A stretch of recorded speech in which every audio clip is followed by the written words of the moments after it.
grants, technology review release. If we were all together, I know I'd hear wonderful applause. We're so glad you're here and have joined us today. My name is Nicole Giller. I'm with Realized Worth, and I had the distinct honor of supporting the project team in bringing this beautiful resource to life.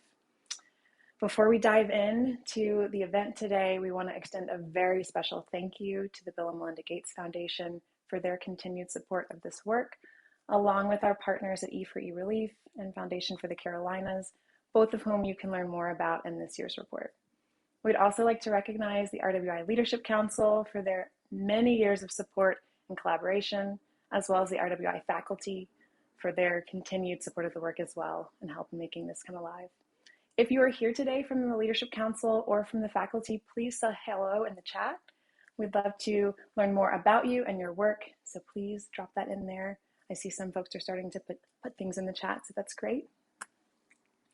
Today's event is really designed as sort of a build your own. This is a really great opportunity for all of us to come together to hear about this year's report, but we want to make it so that you can engage in the topics that matter most to you. So we'll have a few additional remarks as we move into the event. Then we have 2 sessions with our technical leads where they'll really talk about the approach behind the review and the key insights and trends from this year as well. Then we'll have some space for open discussion before diving into some really fascinating conversations with leaders across the space. So that will be a lot of fun. I know that 3 hours is quite the commitment for an online event, so please participate as you can. You can come in and out at whatever time you want, or you can stay for the whole thing. I know that if we were all together in person, we'd be roaming the conference halls, grabbing coffee, getting to know each other, learning some insights from one another.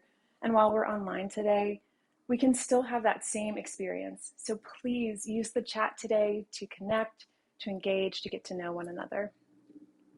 I'd also, before we sort of dive into things, really like to thank all of the solution providers that you're going to hear about today and that will be in the report for their incredible time and energy in helping us put this together. This would not be what it is without them, without a lot of you who are here today on this call. So thank you, thank you, thank you. If we were in person, this is probably the point in which I would tell you where the emergency exits were and where the bathrooms were located. But in this space, I'll just let you know that if you have any questions or if you run into any issues throughout the event, please feel free to reach out to myself or Dana Jenkins here on the call, and we can help you get set up and get situated. So with that, I'd love to introduce the Executive Director of the RW Institute, Chief Strategy Officer for Realized Worth, and really the heart and soul behind this stunning report. Please give a warm Zoom welcome for Chris Jarvis. Hello, everyone. Good to be here. I'm just going to assume it's a warm welcome. Some waves, that's good.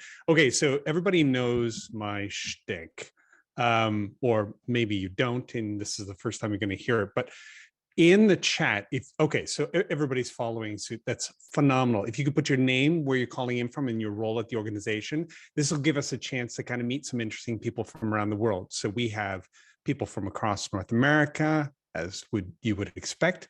We've got some folks calling in from Europe, like Christina from Lithuania. Thank you for being here, as well as many others. So we'd just love to get a sense of who's on the call and provide you an opportunity to connect with each other. So if you're really courageous, you may even throw your LinkedIn in there connection if you don't mind people connecting with you there. We've got some Leadership Council folks on the call as well. They're going to be dropping in and out. So let me explain the day and it's going to feel like a day. First of all, as Nicole probably just mentioned, and I missed because I was looking in the chat here, we don't expect people to stay on for a 3-hour Zoom call. That is too much, way too much. But you can drop in and out. So let me give you a heads up on where we're going with this. So we're going to be through these opening remarks in just a second. Then we're going to go through the methodology. Words are hard at this time of the day. And in that methodology, we're going to explain why we selected who we selected, the scope of it, who ended up in what part of the report, and a little bit of how we collected that information.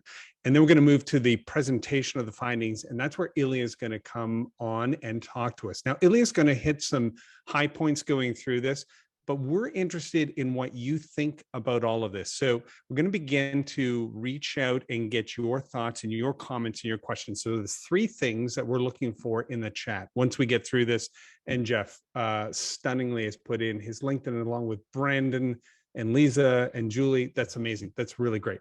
Okay, so what we're looking for, in addition to who you are and where you're calling in from and how we can connect with you, we're also going to look for questions. Obviously, you do not have to wait. We're not going to have question time.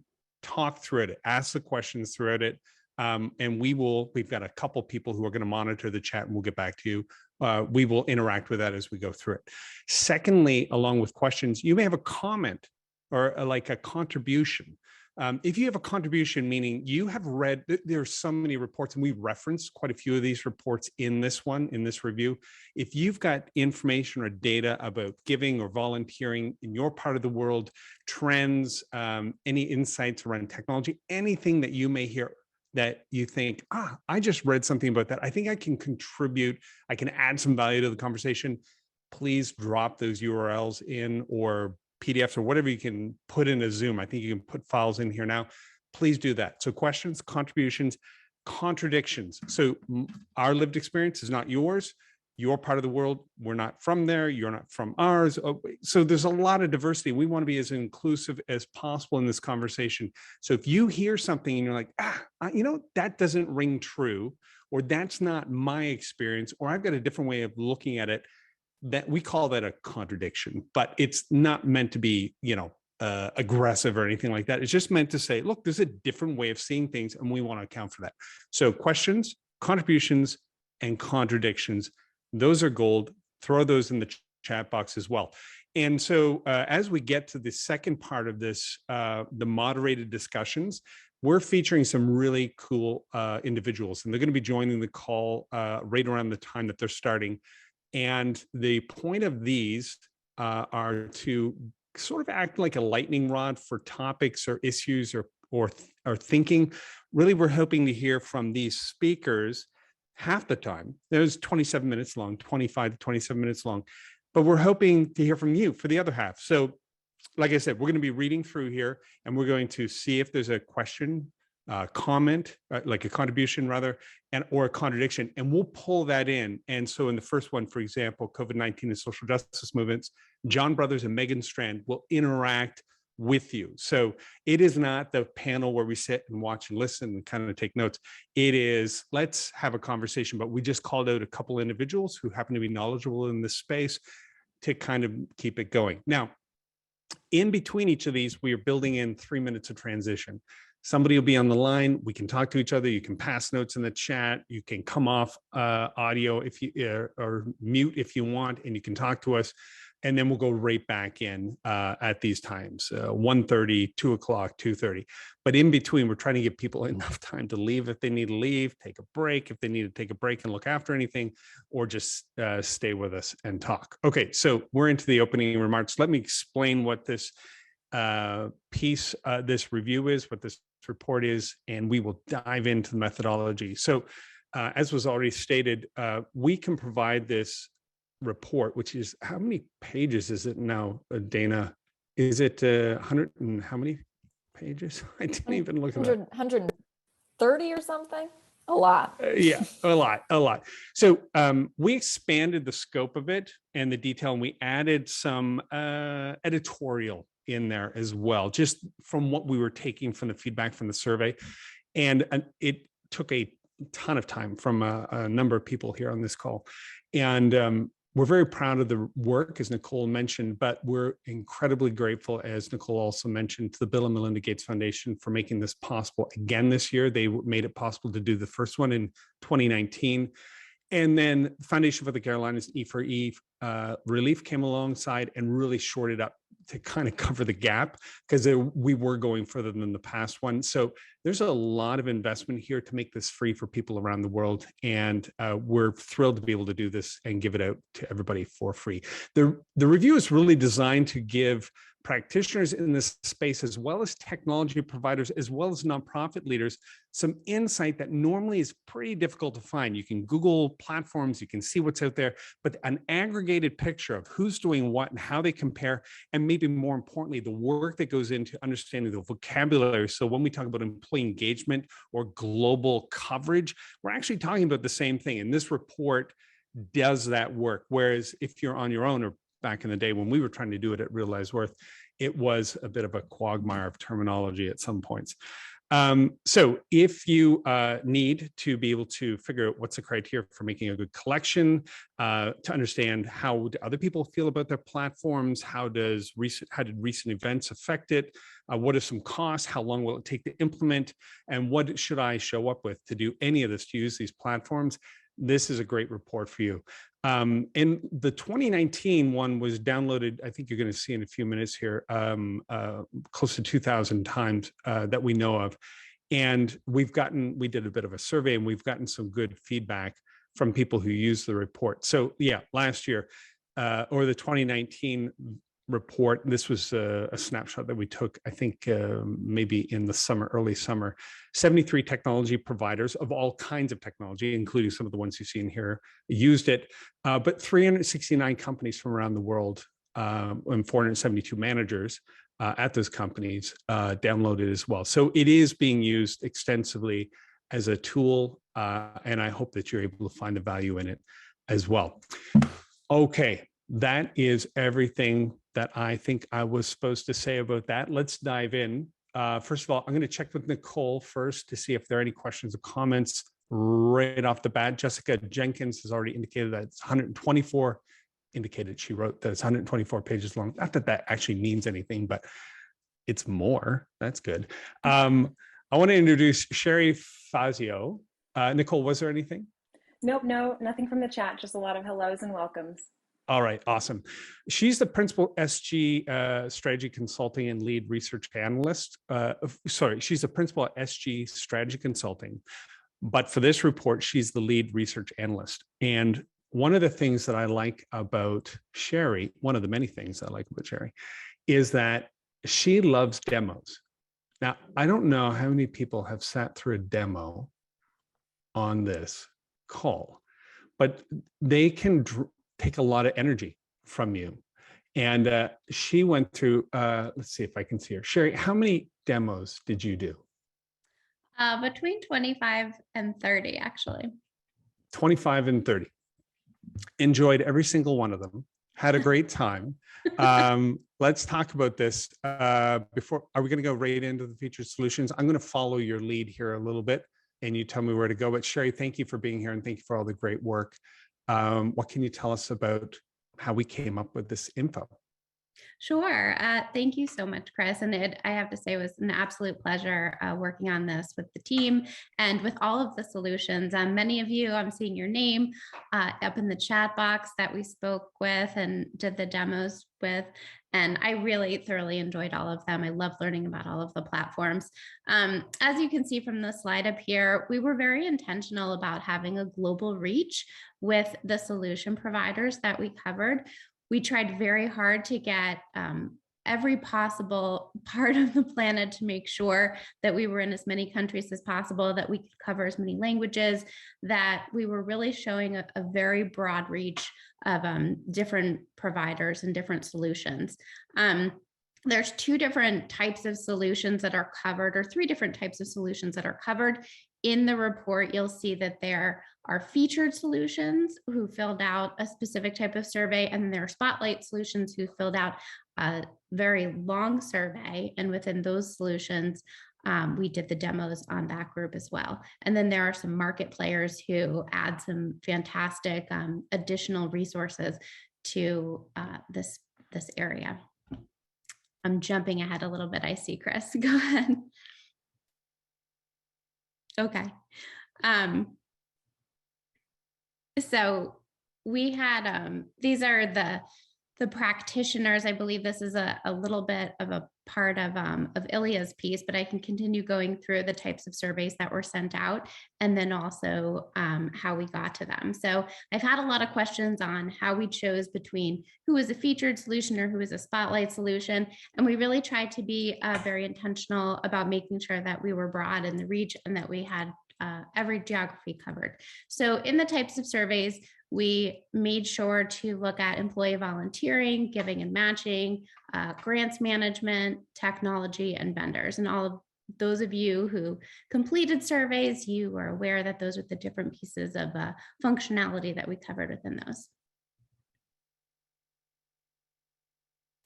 And this includes the overall view of how we looked at everything, the research that we conducted. So we first sent out invitations and said, would you like to participate? You'll see there's a page in the report that says these are some of the other solutions that we reached out to who chose not to participate. And we felt that was important to include as well. So you know that we really tried to get as many as possible to participate. Then they chose and scheduled times to do demos if they were in the solution category. For the featured category, we sent out the surveys. And that's what I talked about a little bit before. And then, of course, all of the method that the vendors came to be featured is included there as far as the deep dive and how they were populated. Any questions, Chris, as I'm running through these? No, you're doing great. It was interesting though, because I know some folks are going to be curious. How did we miss some? Like, it isn't we use the language in I think it's written in the report, or it was in the 2019 one, that we included everyone we could find. And I know that was a bit of based on previous work and based on who knew who and based on some Google searches, but we did end up missing a few folks. And even in the chat, some folks have asked if there was a way, like do some good, Jeff Hoffart. So just for what was the criteria for who got in and who didn't? Because obviously some didn't. Sure. So like you just said, we did a reach out for everyone that we could find. We had a lot of people reach out after the 2019 report and say, hey, I would love to participate in this. And then we sent multiple emails to check in and find the right person. Sometimes we were aware of a platform and couldn't get in touch, looked through LinkedIn, looked through the info box, the chat box on the site, and did as many possible ways as we could to contact through, and finally found a person after the deadline. But we did everything that we could to try and get as many solution providers involved. And if you know of any, obviously share with us and we'll make sure to get them on the invite list for next year. So we really did as broad of a reach as we could. But great question. Yeah, and any idea why some, because there's some notable exceptions, because we produced a page that showed which ones didn't get in, and obviously some could have been, we ended up in the junk mail and they never saw it. Any other reasons why they weren't included? Because I just want to be clear about who got it in and who didn't and what the criteria was. Not specifically. I mean, if people didn't respond and, chose not to participate, or perhaps they were busy with a conference or something, or had a lot going on at that time of year, we tried to be as inclusive as possible. So there's actually a place in the report for everyone, Chris. We have the market player section. If you're not a platform that has the functionality of employee volunteering, giving, and grants management, but you are in the space, the market player section is a great section for other providers who want to make sure that people know about the service they offer, and maybe they're complementary to one of the other solutions that we did highlight. Perfect. And for the ones that we did include, so there's 41 solutions here. You can see all the tags. We broke them into two groups. We decided we wanted to do, follows what we did in 2019. We did this solution spotlight. Can you just explain what extra or what kind of went into it? I'll throw up a slide here in a second so people can see what it looks like in the report as well. Absolutely. So the solution providers and I got to be very close. So they had about I want to say a 6 to 7 page survey, and the featured solutions had just a 2-page survey. And so it's a much bigger time commitment to be a solution provider. There's a lot more information required to share, and then also a demo. And so we'd schedule a time and did typically 30 minutes to many of them went on for an hour, so that we could look through the entire site, ask questions, see what's unique functionality that solution had to offer. And then you'll see in these pages, like this great sample on the screen, that there is an entire description, that includes what's especially exceptional about this provider and what they specialize in, and includes a very deep dive on their functionality, includes every language they offer, both in customer support and in training. It includes all of the different pieces within grants management, giving, and employee volunteering, if they should offer all 3 of those pieces. So it's a much deeper dive, and definitely took a lot more time on those solution providers' behalf. Yeah. And so one of the bullets, functional and non-functional deep dives. So you're spending more time. What's a non-functional deep dive?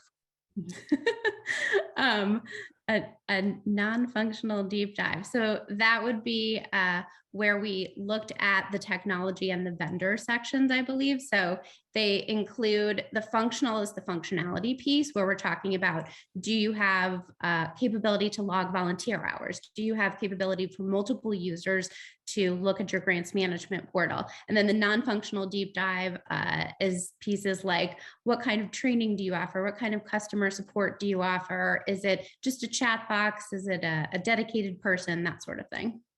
Okay, great. And so we did in the spotlight a number of different type of platforms. Is Alaya a competitor to, say, cyber grants? Are they in the same? How did we? Could you explain the process? Because I know, but you know better. For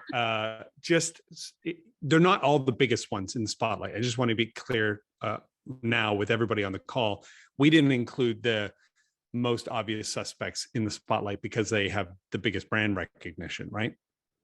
No, not at all. And that's a really great question. So we, like I mentioned, the global reach, I think, is really important to continue to emphasize, that we wanted to make sure that we included platforms all over the globe, so that we didn't just highlight, like you said, like the top 5 who, are the most robust, that there are partners within the spotlight section from many different countries, and they don't all include all 3 pieces of functionality. So you're not only in spotlight if you have employee volunteering, giving, and grants management.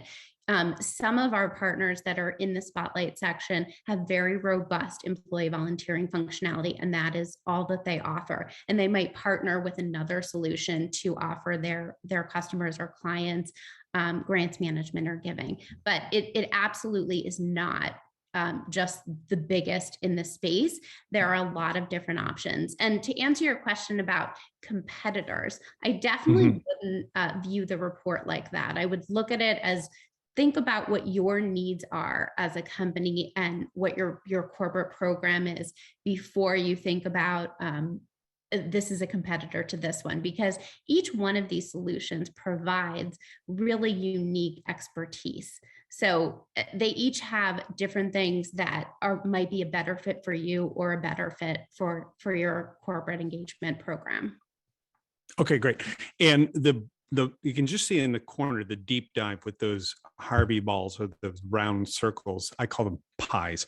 Some of them have a piece of pie missing, and some of them are a complete pie. Does a complete pie mean they're the best in this category? What does that little ball mean? Great question. So I wouldn't use the word best. I would just say that it is more robust functionality.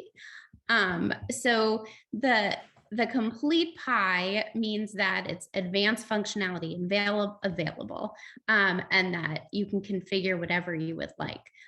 When you see the empty pie, that means it's not available functionality. And again, you might not need someone with complete pies, or you might need that. So it really depends on the type of program that you have. The quarter of the pie is partially available. The half is basic functionality available. And then the 75% is advanced functionality available, but you would have to customize it. Okay, And great. yeah, and those details are in there as well. So you don't have to remember them for me saying they're in the report. So to underscore this approach, then we looked at it not from the biggest is always the best, the most functionality is always the best or the most complete. We looked at it in terms of a perspective from the CSR practitioner, where they may be at a small to mid-sized company. They may have one part of a program and not another. They may want to cobble together a number of these different solutions to work together in a bundle. And so we presented it that way. So you can see a spotlight on one solution with just on employee volunteering, right next to one with all the bells and whistles. And it's really to help you right size your investment, because for most CSR programs, correct me if I'm wrong here, Sherry, or add some info, this may be, besides your t-shirt investment, the biggest single thing on your budget year over year, this platform for your program. And you want to get that right. You don't want to overspend, you don't want to underspend. And that's real. So we took that approach for even how we lay out the information. Absolutely. I mean, it's a good point. T-shirts are expensive. But no, we should do a t-shirt review next time. The vendors. No, absolutely. I mean, I think that everyone has a different approach of where they're coming from. If your goal is really the easiest functionality and the smoothest functionality, that's different than wanting to make sure that everything you look at is impact and that you can connect to the sustainable development goals and that you're changing the world. And you might only care about these pieces versus these pieces. So the report really articulates well, like, here is what this company stands for, and this is what they are good at. And this is the functionality they offer you. And I also think that other pieces, just from doing this in other parts of my career of looking at other technology providers, that customer support is a huge piece as well. So I love that we include that section in the training. I love that we include those sections, because if you can't train people how to use your system, then it doesn't really matter if your employees aren't using it, if your admin aren't using it. So I think that the customer support and training sections are just as important as the functionality sections. Perfect. Okay, well, let's dive into some of those other findings. We're not going to spend a lot of time on sort of the layout of the functionalities. This is not a comparative, this one's better than the other. It's just trying to take a perspective from the point of view of the person using it or the company that needs to use it and laying it out in the most equitable manner possible. But it is not, we are not guiding anybody to one solution or another ever. We're just trying to compare apples to apples and create a complete picture of what's possible out there. So thank you for that, Sherry. I really appreciate those insights. If anybody has a question or comment for Sherry, write it in there. I'm going to write it in the chat box. I want to encourage everybody, if you have done Zooms before, we've got 120 some odd people on the call. It'd be great to see your face so we can see other human beings and make it kind of cozy for those of you who have your video on, your aces. I really appreciate that. And I have to tell you, usually I'll make a joke about a free iPad, but I can't today. And here's why. We're giving away 2 free iPads. Honest to God, at the end, I have 2 names. They will be receiving iPads because they took a lot of time to fill out a survey and they didn't need to. We're thrilled that folks did that. If I go back a couple slides, you can see the number of people who took the time out of their day to give us this information, to give you this information. And we're thrilled that they did so. So out of the 93 end users and the 104 practitioners, we will be giving out a free iPad. And I just want to give Ilya a second to get ready to come on, because we're going to go through the presentation of the findings with him and he's going to run with it. No questions for me. He's just going to go straight through. So please, in the chat box, remember, questions, comments, contributions for everybody who just turned on their video. I would promise a free iPad, but I'm just going to have to say thank you. this time around. The only other thing that I want to mention is why, and I admitted at the top of the call, so I want to go back and just underscore why the RW Institute does this. The Institute is meant to bring evidence-based practice, more science, research to the practice of employee volunteering giving. So we focus at the Institute on sort of some frontier thinking about this kind of thing. You'll see more of that as we go through here. And this review is meant to be an expression of that. And it provides all of this info and research and insight to make what we do around employee giving and volunteering work much better. And that's the area that we focus on with the Institute. We have a great faculty. You can see more about it if you go to rw.institute. If you've not seen that, well, you're going to have to download the report, I suppose. So go there and check that out. We've got some great academics there. We've got a fantastic leadership council. Again, some of the folks are on the call today. Really appreciate it. It's all volunteer driven. Their efforts, their contributions, and we appreciate that so much. And yeah, so that's what the Institute exists for, to provide this kind of insight and data for free, so we all get better at mobilizing employees, or at least giving them the opportunity to make investments in their community. Okay, Ilya, are you all ready? Here. Are you all ready? All right, Okay. Ilya's a really cool individual. He's in this space. He's worked in this space for a long time. We're really fortunate to have gotten him connected to this project. This is his second time around. And I have to tell you, I don't know anybody else who has the broad view in this very narrow widget of this kind of technology like Ilya does. He works with the material. He's wicked smart. He's a technical writer and our lead analyst for the review. Thank you for being here, Ilya. And we are just very grateful for your work and your insights. I'm looking forward to this. Thank you. Thanks, Chris. I should bring you to all my calls. It's just in general, just to start the day with a nice intro like that. But definitely appreciate being here today and speaking in front of a fairly large audience. That shows that the work is reaching an audience. And I think the last time we had a healthy group, and I think this time we have a large group as well. And this was an interesting survey, because as much as Sherry had an opportunity to speak with and see some demos, we had an opportunity to review practitioner surveys. So practitioners in the field have submitted and answered questions. We had an opportunity to review end user surveys about their experience with platforms. We spoke to executives in the field, so practitioner executives. We had an opportunity to speak with solution executives as well, and all of that work has come to fruition in this section 1, section 4, if you're following along with the report.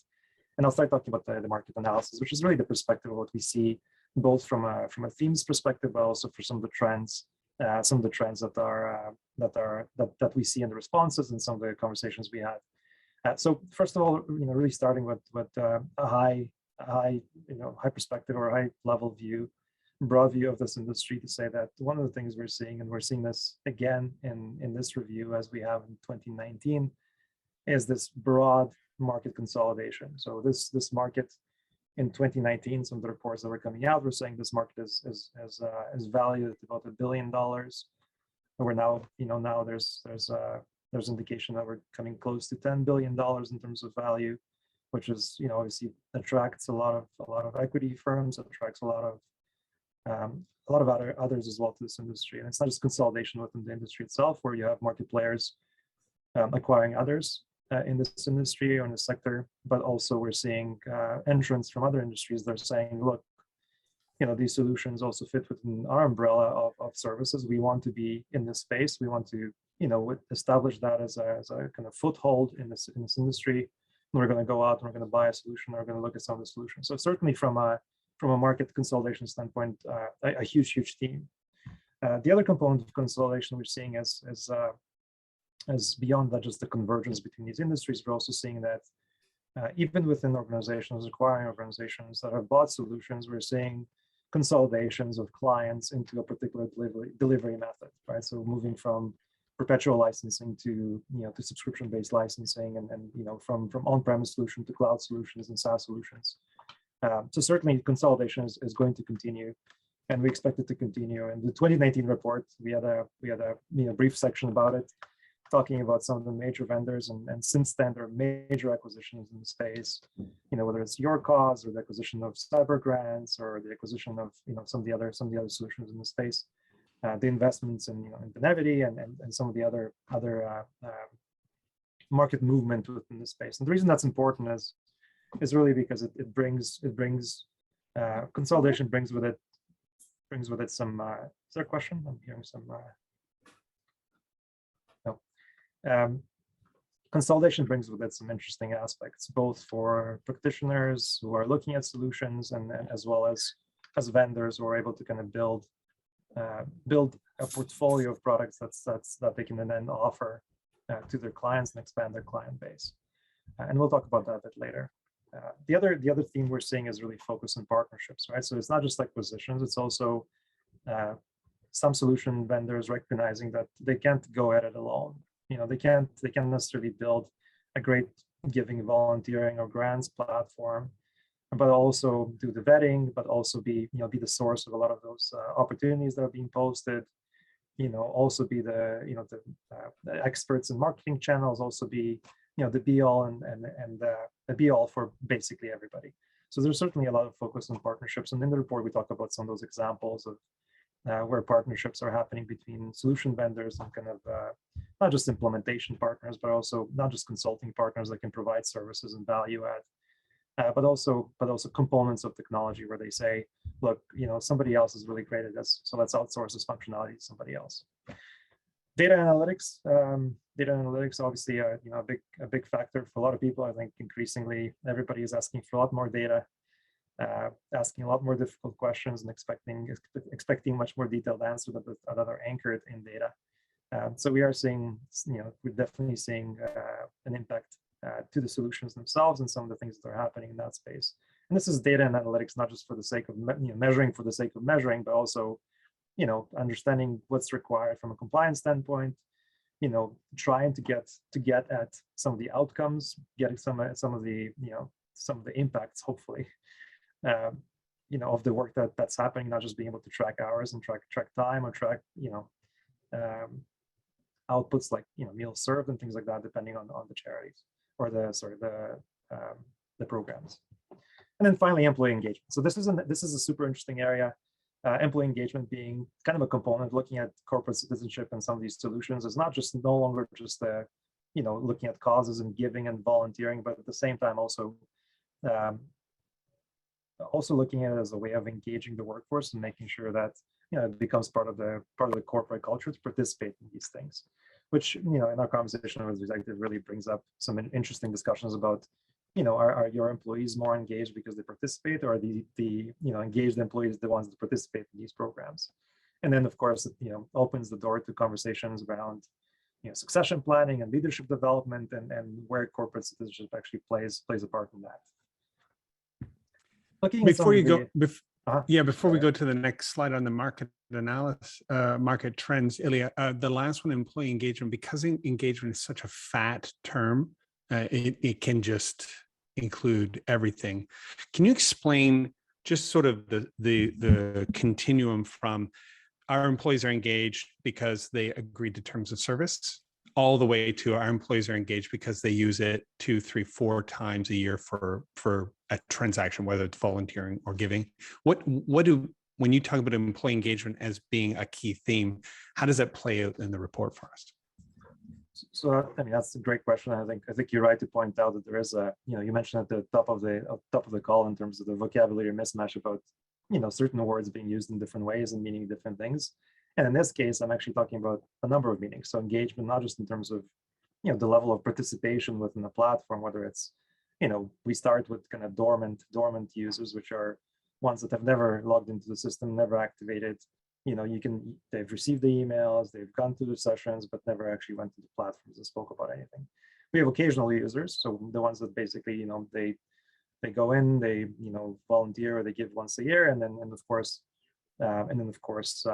when talking about engaged users, the ones that kind of participate more than a handful of times a year and do so consistently. But more so, when I speak about employee engagement, I'm almost talking about this from a perspective kind of the HR terminology around engagement, which is really to what extent are your employees kind of bought into the culture of the organization, how much they're participating in the workforce, much enthusiasm, things like that that typically fall into the engagement stage space within kind of employee and culture engagement.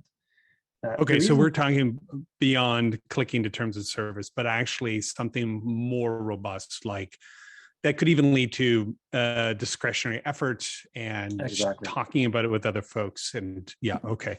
And the reason this is important, Chris, and I just want to highlight this is because, I mean, increasingly a lot of research is coming out that's saying, look, like the individuals that are most engaged within the organization, they experience less turnover.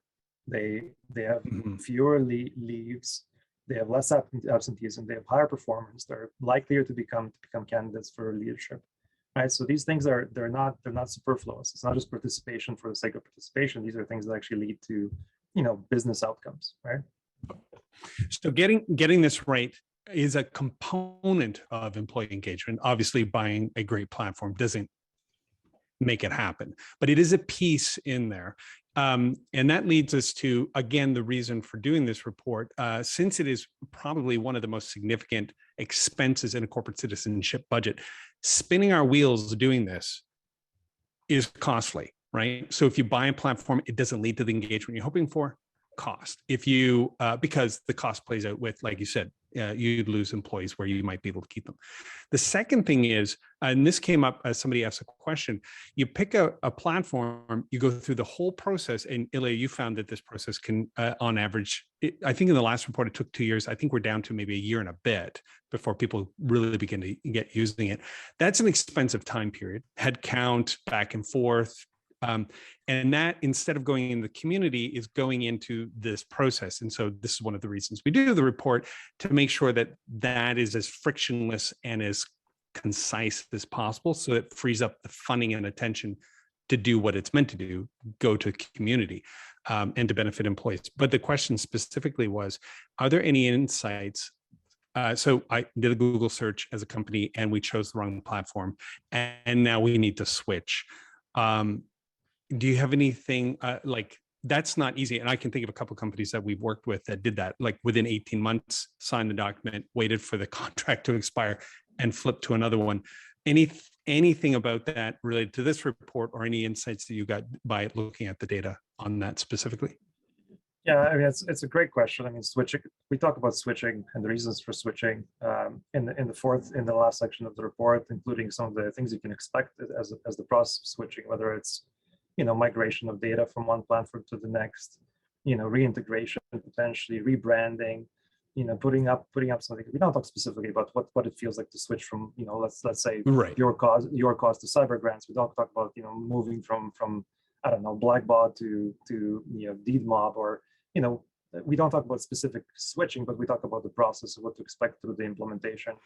We talk about the process of, of generating buy-in and moving from, your first solution to the next solution. Because one of the things we found is that for a lot of practitioners that respond to the survey this year and the last report, this is their first foray into one of these technologies. Some of them came from homegrown solutions that they've built on their own, and this was the first solution that they've implemented. And for others, this is the first time they have to switch. And sometimes the switch is kind of by force, right? Because the solution that they've had was acquired by somebody else, and now they're saying, well, actually, we were phasing out the solution that you have, and you have to switch to something else, right? So it becomes kind of an exercise of starting to move because of that. So one of the I just want to go back to, I know we're short of time. Sure. I'll speak super quickly. If you can go to the next slide and talk about some of the trends. One of the interesting things we found in terms of the respondents is that unlike when I speak to practitioner in HR information systems, or when I talk about the HCM tools, what's happening in this space is that the audience you're speaking to isn't necessarily always coming from the same place. They're not coming from, not all HR practitioners, not all finance practitioners. They're actually coming from a lot of different places. They're coming from, we looked at 90 responses to this particular question, what department you represent, and there were 64 different uniquely named ones. And not just foundation or something else, like not similarly named things, but in some cases quite different, like legal, HR, marketing, So when it comes to looking at the space, there's the question comes up of what's in the name, right? Is there alignment of goals and objectives for the buyers of these solutions? If you're coming from legal, or maybe potentially your focus is compliance and regulatory, meeting regulatory requirements, as opposed to coming in from, maybe public relations or marketing, where, you're trying to promote the brand of the solution. Which again, interesting in terms of the identity of the field, right? And that could speak to kind of the direction of where things are going, or maybe changes in the space. But certainly looking at 64 different departments, if you're a solution vendor, how difficult is that to actually target your messaging in a way that's maybe not generic enough, but targets and tailored enough to appeal to those different groups. One of the other things is that year over year, we're seeing the complexity of programs, the complexity of the offerings and the programs that practitioners administer increasing. Right? So in previous years, we saw much fewer organizations running 3 programs. And by programs, we really mean, Chris, I know you're going to ask this question. By programs, we really mean, is it giving? Is it volunteering? Is it grants making? Right? Is it one? Is it 2? Or is it all 3? And what we're finding increasingly is that almost half of practitioners are now running 3 programs, and less than 20% are running only a single one. So obviously, the expectations and the needs are getting more complex. And the question becomes, when you're looking for a solution, are you looking for an all-in-one tool that can do all of those things? Or are you now starting to think about, well, I need the best of breed that does, giving, I need the best of breed in volunteering, and I need potentially the best of breed in, in grants making? Or am I able to find opportunities where those things exist in one solution? And it's difficult, right? Because they can be different. It's very much like buying anything else. In terms of COVID, I mean, obviously a big theme and a big discussion throughout, and I'm sure there's going to be a healthy discussion about this moving forward, especially in the panels about COVID-19 and social unrest. One of the things we want to look at is, from a technology perspective, what was the role of technology and technology vendors in responding to this pandemic, and also to the various events of social unrest, not just in the US and Canada and North America, but across the globe. There's so much happening, that whether it's climate change, disasters, where you almost see it almost like a regular occurrence now, where you see major flooding in streets, and you see big cities where maybe you've attended a conference and you see the main street is flooded, and like there's cars floating by. Whether it's forest fires. So I'm based in Ontario, and just a few hours north of where I am, we have hundreds and hundreds of forest fires. And that's, unprecedented. So, from the perspective of technology, giving and volunteering, what did technology actually do to respond to those crises? We looked at end user sentiment, and we also looked at the virtual volunteering experience. So in terms of the role of technology for COVID-19 and virtual volunteering, if we can go to the next one here, Chris. We looked at, we asked practitioners, what were the main ways that you support activities during COVID-19? And what we found was that, it was really 3 things: curation of volunteering opportunities specifically related to COVID-19, the facilitation of those events, and then of course the ability to provide employees, kind of the agency to create their own events, right, in their communities, to be able to be sort of hyper local with where they're providing support. Whether it's I think a couple of examples where delivering groceries to your neighbors, right? I mean, as an example, in your neighborhood, what can get more local than literally helping your neighbors, right? And most of that was really done in a way that made end users feel like the company's giving and volunteering platform helped them contribute to their communities during COVID-19. And that's huge. I mean, almost 90% of respondents said that they actually felt that this technology made a difference in their communities, which is, I think for solution vendors, that's fantastic. We also asked whether practitioners actually invested in additional capabilities or additional technologies or partnerships. And what we found is that most of the support actually came through partnership. It came through kind of giving them tools to take advantage of the software that they already have purchased and the services they already purchased, as opposed to necessarily, here's a bunch of new modules, or here's new technology that you need to now set up and now continuously pay for. It was more taking advantage and maximizing the investment that's already been made. We also looked at, virtual volunteering versus in-person volunteering, which is also always an interesting conversation in terms of, getting the sentiment. And of course, COVID-19 sort of forced a lot of organizations to start offering some of their volunteering through virtual means, and a lot were not prepared, certainly. And capacity building is a good conversation to have about the possibility of doing that. But it was interesting to see how overwhelmingly positive the sentiment around in-person volunteering was. 98% of users rated their experience volunteering at an event in person as good or very good, versus when we compare the same for virtual volunteering, and 75% said that only 75%. We say only 75% is a great number, fantastic number, but at the same time, this is also a lot of respondents basically said, no, we've never virtually volunteered at anything. And those that have, compared to their experience with in-person volunteering, had a less positive experience. We looked at, I spoke about data reporting visualization a little bit, and one of the questions that we wanted to kind of ascertain is, we wanted to ask practitioners what's important to them in terms of data, right? Because we all have our day-to-day kind of activities and our work, and we say, I'm going to report on these things, and I think these things are really important. And then we ask the same question to leaders to get a sense for, is there a bit of a, like a dichotomy between the expectations that leaders have from their practitioners and what practitioners actually think is important. And you can see that for a lot of leaders, I think they saw compliance, the tracking of activities, the tracking of outputs as almost kind of table stakes, right? They expected that to be there. That was kind of given. What they're really interested in is driving that impact narrative. What difference are we actually making in our communities? Is it impacting policies? Is it impacting the lives of the people where our programs are meant to be helping? They wanted to look at employee engagement, which again, Chris, from the perspective of engagement, I really mean engagement in terms of participation in the workforce, discretionary effort as you described it, and then of course looking at where does corporate citizenship sit in terms of developing some of the leaders and giving them an opportunity to participate more. So when we looked at measures most reported to leadership, we looked at outputs and activities, which makes complete sense, right? These are the easiest things to track. Number of hours, number of people, participation, and so on. And then at the bottom there, you see outcomes and impacts. And I think, first of all, I think surprised to see as many respondents saying that program impacts are being tracked. A quarter of respondents saying that they're actually reporting impact, because how many organizations are running longitudinal studies into impact? How many of them have 5 to 10 year views of whether you're doing, I don't know, physical exercise and the impact on non-communicable diseases, or if you're doing nutritional studies, or if you're doing studies that normally would take 10, 15, 20 years. How many organizations are actually doing that in a way that they're able to report?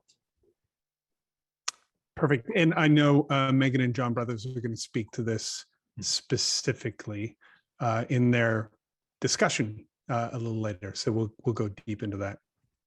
So I see a really good question in the chat around virtual volunteering and being new, and whether it's going to stick around. And I think this actually is a quote that we have in the report, and I believe it's the executive from DeedMob,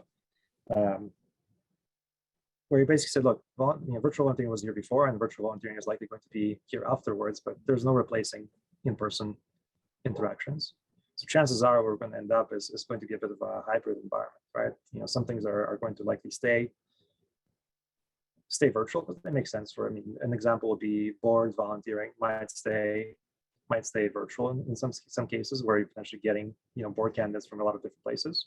Whereas, you're still going to have events, you're still going to have, food drives, you're still going to have a lot of different things that, are going to be happening in person.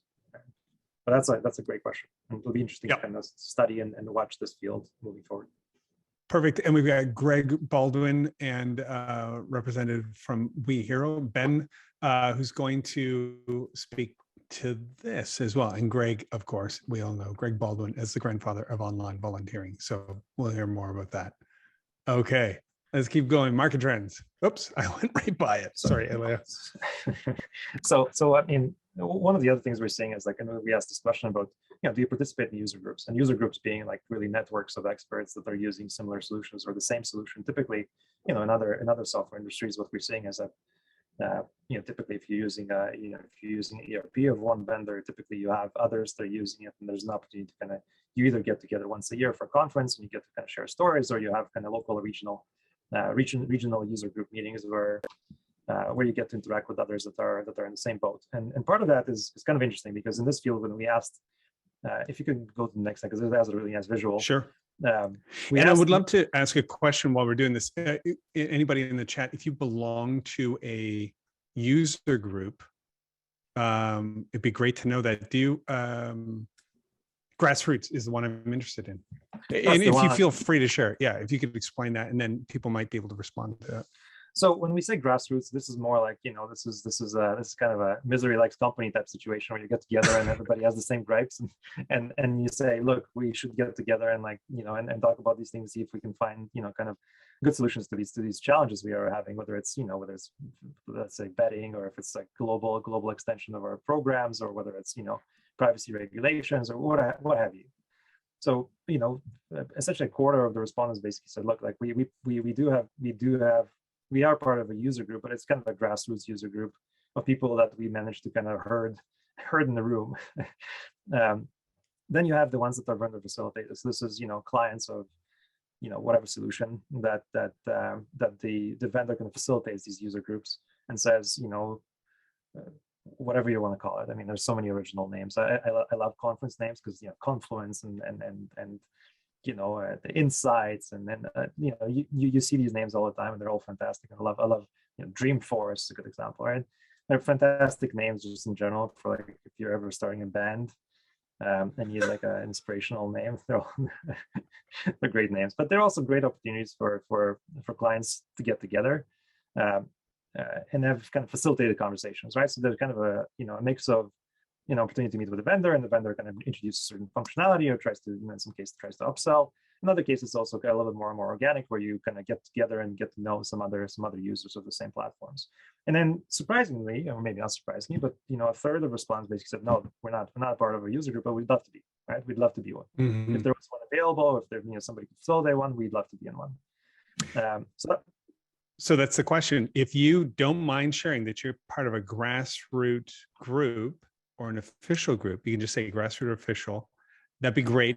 I don't want you to give away yourself. Like if you're like, I'm in a grassroots group, but it's top secret. It's more guerrilla than grassroots. Do not put that in the chat. Keep your identity a secret. But if you can, that'd be interesting for us all to kind of see, wait, what do we, because 34%, right, Ilya, are like, these groups exist. I didn't know that. That would be helpful. Yeah, exactly. And it's, in some cases, it's also a situation where your vendor might actually have a user group that is available, right? Mm-hmm. It's just, maybe they're not publicizing it super well. Maybe it's not something that you pay attention to, but certainly something that's worth checking, because a lot of these organizations are now have user bases large enough where they can actually have these user groups that are pretty diverse. Okay. And there's good value. There's good value. So in the previous slide, we talked about kind of some of the benefits or merits of actually being part of a user group, and some of those are, really the opportunity to meet other experts in the field. And this is an area where we very frequently speak about technical expertise, right? This is a field where technical expertise is kind of new, right? I mean, technical analysts in CSR, like I haven't seen one education program in corporate social responsibility, philanthropy, ESG, that has significant emphasis on technical skills. Like I don't know if anybody has. Right. If you have seen them, please share them in the chat, because I think it's a relatively new skill. So from that perspective, it's an opportunity to connect with others. It's an opportunity to also advocate together, right? Because oftentimes when you submit a request and you say, I'd like this feature added, and they say, well, okay, we'll add it to the roadmap. But if it's 5, 10 different clients asking for the same thing, it becomes a lot more powerful, because you can kind of solve 10 organizations' problem with one feature, right? And Perfect. From the vendor, of course, it's an opportunity to promote products. It's the opportunity to make connections. It's the opportunity to get testimonials. It's the opportunity to kind of engage the user base, and engage user base and client base is one that's more likely to renew, right? So that's, I mean, those are Excellent. the big trends, right? I mean, there's a lot more in the report. Like we always talk about this kind of like like making a movie and you leave so much behind. Yeah, there's a lot on the cutting room floor. One last question that was in the chat, and then I'm going to go to Nicole to see if I missed anything. There was a question, where's all the investment coming from? In the report, we actually referenced a market analysis coming out of, when was that, 2018 or something like that. And they said, it's at $600 million. We think it's going to grow to 1.2 billion by 2026. Well, yeah, they've gone through and scrubbed that language from the internet. We found one source left that showed that, because they were off by about $9 billion. So where's all this money coming from, and why is this fairly niche category of tech blowing up like this? Yeah, so I think Greg asked a good question about the where's the money coming from and what are the main organizations that are investing, and it's the usual suspects, right? It's the organizations that you see elsewhere in SaaS, because this is no longer seen as niche. It's like it or not. I'm sure here the audience probably does like it because it makes for better solutions, it makes for competition and whatnot, but it's going to become part of the portfolio of tools that organizations use, right? I mean, you see a lot more Fortune 500s now have giving, volunteering, and grant solutions, right? Where it becomes part of the corporate culture to participate in these events and, give employees an opportunity to volunteer their time and their skills, as part of their development, as part of their, as part of their identity within the organization, and also reinforce some of the culture that the organization is trying to build. So, we are going to see investments. So I'll use an example. So Apex is one of the investors that bought CyberGrants, right? So they're the ones that went out and they bought Every Action, and Every Action itself had a whole bunch of acquisitions before, and I think they had 6 or 7 acquisitions before. Went out, they bought CyberGrants. Now CyberGrants, CyberGrants and Every Action is going to be combining into some sort of a new solution under yet to be specified name, but there's going to be a new name as far as I understand. You have the HG Equity that invested in Benevity. There's a whole bunch of organizations, but like you'll see the larger players in SaaS entering the space and acquiring from these equities, right? Because in most cases, equity isn't always, not every equity is interested in carrying these investments forever. What they want to do is they want to develop, they want to grow, and then they want to sell it onwards, right? Where there's other opportunities. So much like other software as a service industries, and I use the industry most familiar to me, which is HR technology and HCM. You'll see similar entrants in that space, and I mean we're going to continue to see consolidation and growth in that way. Perfect. We've got 10 minutes left. We're going to move into this what to expect section. So it's going to go fast. If you get a question or a comment, be sure to catch up. And thank you everybody who shared grassroots or vendor. And if you're thinking, wait, how do I find a grassroots organization? You can just ask that question here. Maybe somebody will answer you privately, or you can ask us and we'll follow up and maybe make a connection if we can. Okay. Just make sure you're not joining a guerrilla group, just to make sure. Grassroots. That's a little different. Might get you flagged.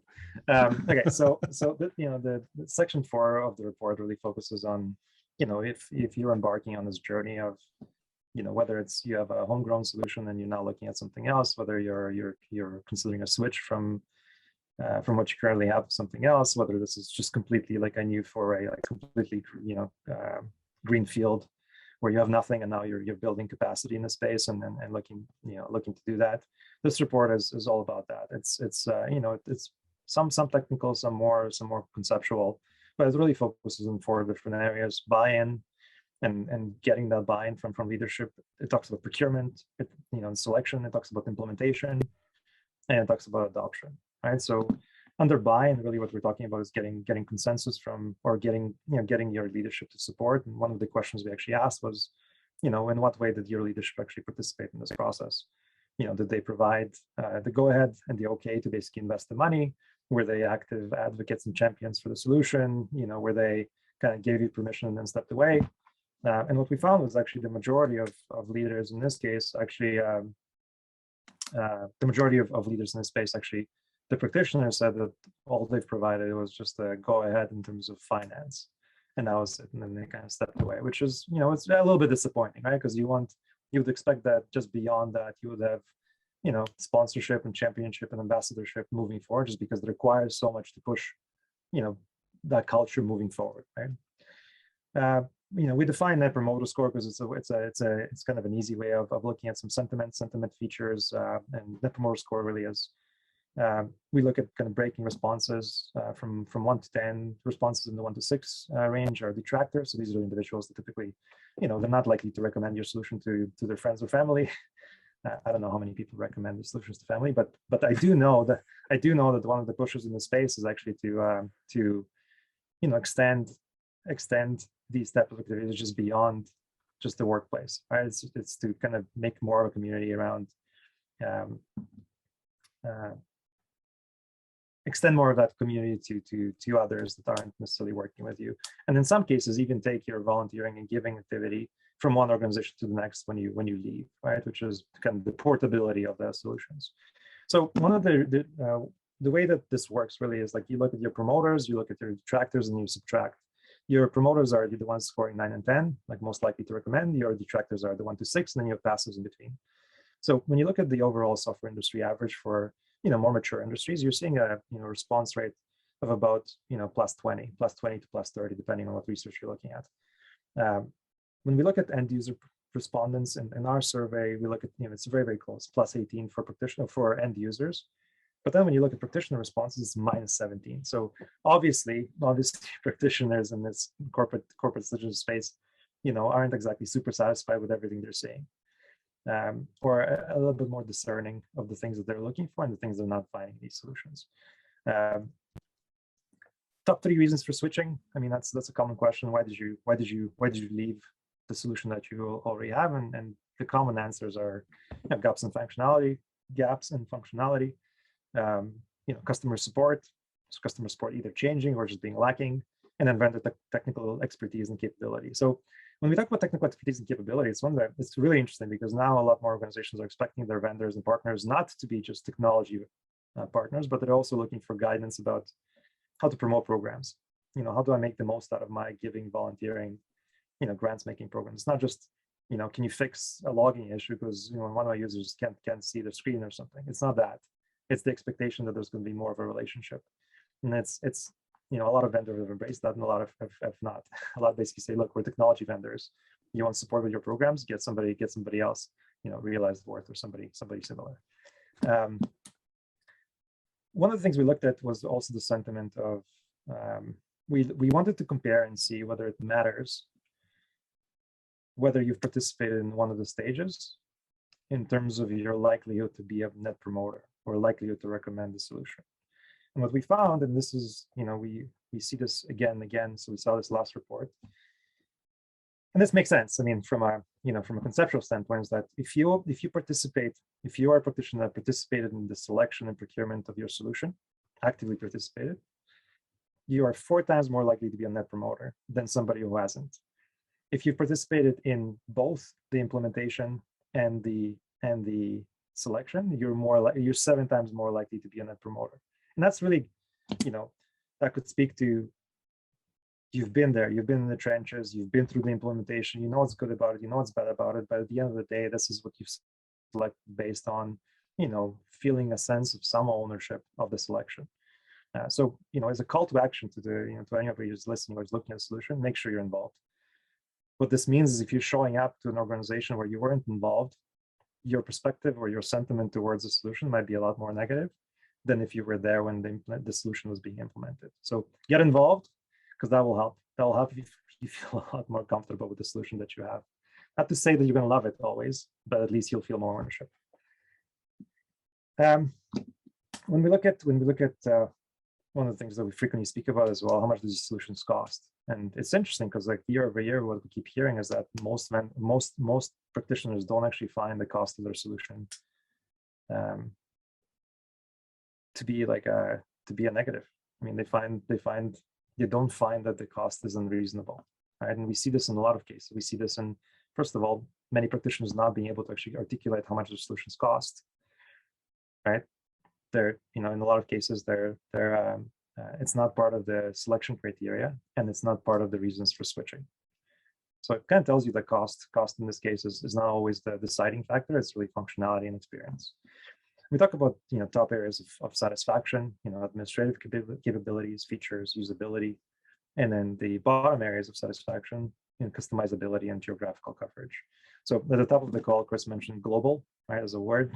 So in a lot of cases, geographical coverage and localization means different things for different people, right? So for some, it means being able to translate your solution you're using, Google Translate to 17 languages, and for others, it's really localizing the language to, the local language in a much more meaningful way than just translating the, the menus and the user interfaces. And similar with legislation. Oh, and I was going to just say, we're going to have a number, I'll talk about this at the end of our time together today, but we're going to have a number of roundtable discussions. And one of the ones I thought would be really interesting to go into is not only the facing solution that you have, but the solutions behind it that enable it to function in different parts of the world, understand the legislation, say the EU, also to distribute funds around the world. So we don't need to talk more about that because we've only got 10 minutes left here. So, but I did want to just say, if you are interested in going deeper into that, stay tuned because we'll have a session about those things with Ilya. Yeah. So one of the questions that often comes up is, well, how long should it take me, right? So it's a bit of a difficult question because it depends, right? And I'm sure we have a few vendors on the call here, and you can we'll see 3 weeks, we'll see 3 months, we'll see a lot shorter timeframes than most organizations can handle. And I would say that's the case, right? Vendors and solution providers can typically do it faster than most organizations can accommodate based on their timelines, based on their schedules, based on the resources available. So what we found is that a typical, and the reason we include buy-in here is because that takes time too, right? Convincing your leadership that this is something that we need and that we want to invest in, because you're signing up for potentially years and years of subscription fees. You're signing up for something that kind of is might be unknown. So securing buy-in in a lot of organizations takes time. Procurement takes time, depending on how and how I wouldn't say rigid, but let's say structured your procurement process is. Right? How many do you have to go through multiple steps? Do you have bylaws to abide by? Do you have to see certain number of vendors? Does it have to be on a pre-selected list? Do you have to go through a procurement office? Do they have, timeline and cutoffs that you have to adhere to? Is there a significant legal requirement around, evaluations? Do you have data residency requirements, and so on and so forth, right?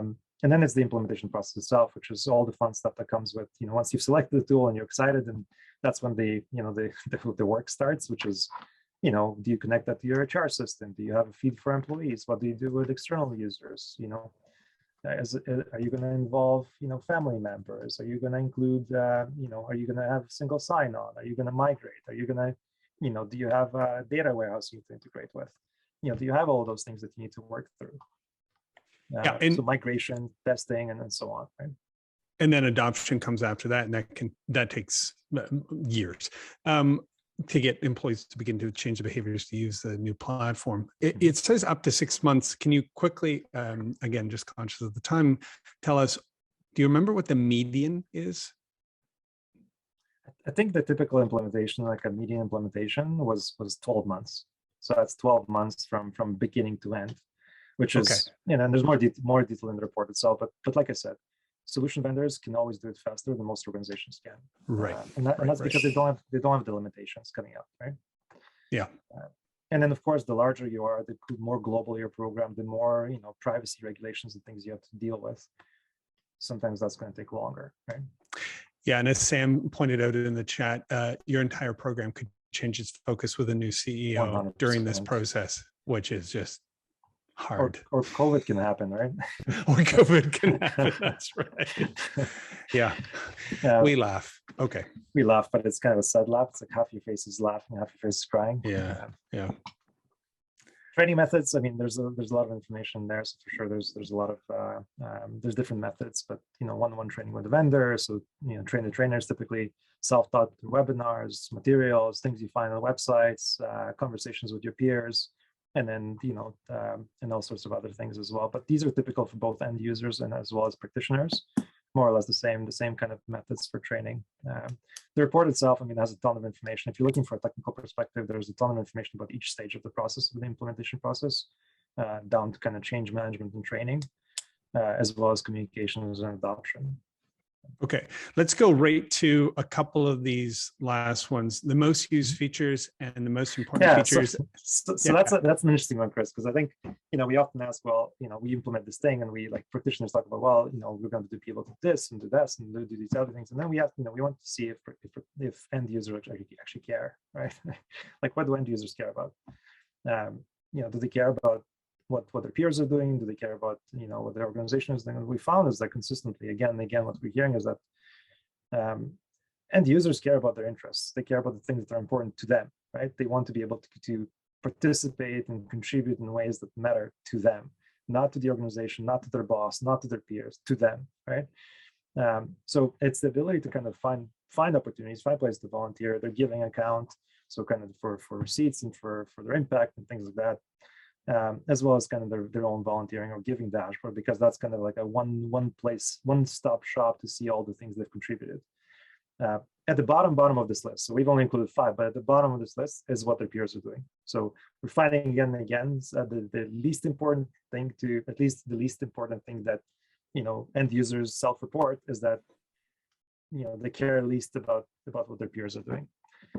So most used features versus most important features, and the distinction is important because something can be really important to you, but you're using a functionality that's a little different, and they're kind of similar. If you go to the next slide, there's a little bit on that too. So kind of interesting perspective. The report kind of talks about these different areas and why it's important. So I would urge everybody to kind of glance through that if you have an opportunity. It's on page 147 somewhere, somewhere towards the end. Maybe I'll stop there. I don't think there's much more here, but there's about driving adoption and if you can go to the next. Oh, did I? Yeah, sorry about that. I went the wrong way here. I know we're coming up to time, so I want to leave maybe time for questions. So incentive strategies is a good one. Most organizations didn't actually have incentive strategies. They didn't incentivize them in any way, but the ones that did, looks like the text is a little cut off, but what they basically provided is incentives for a nonprofit of choice, right? So if you participate in this program, or if you participate, you sign up, then you can kind of choose a contribution to like your favorite program or your favorite not-for-profit. Team recognition, individual competitions between groups. There's a little bit of that, driving some friendly competition of who can have the most signups and things like that. So interesting methods, but I would say incentive strategies are pretty limited across the board. And these are the top 5 incentive strategies that are featured on the platforms, or that the CSR practitioners use to get that the organization used to get people to exactly. So you talk about nudges and things like that. This is not so much that. This is kind of more traditional incentives. Yeah, and we're just saying these are the top 5 strategies used by CSR managers. It does not suggest their success rate at all. No, absolutely not at all. Absolutely not. Okay, let's take 4 minutes, and then we're going to take a 5-minute break. We can do our stuff. We can step away for a minute. You can stay here. You can chat, whatever you'd like to do for that 5 minutes, and then we're going to go to a bit of the open discussion. Well, we're going to go to the conversations where we are going to feature Megan Strand and John Brothers. First, they're going to talk about COVID-19 and social justice movements, how the use of technology in corporate citizenship interacted with that and affected it or didn't affect it one way or the other. But before we do that, does anybody have a question or a comment? I'm going to go over to Dana or Nicole first and see if, Nicole, anything that we missed for comments that we should speak to? Sure. So there are just a few other things around the time period. So 18 months, obviously the things that can happen during that time. But someone also commented about the privacy regulations that exist sort of across the different regions. I know, Ilya, we've talked a little bit about that before. So I'd love to see if you have additional comments there.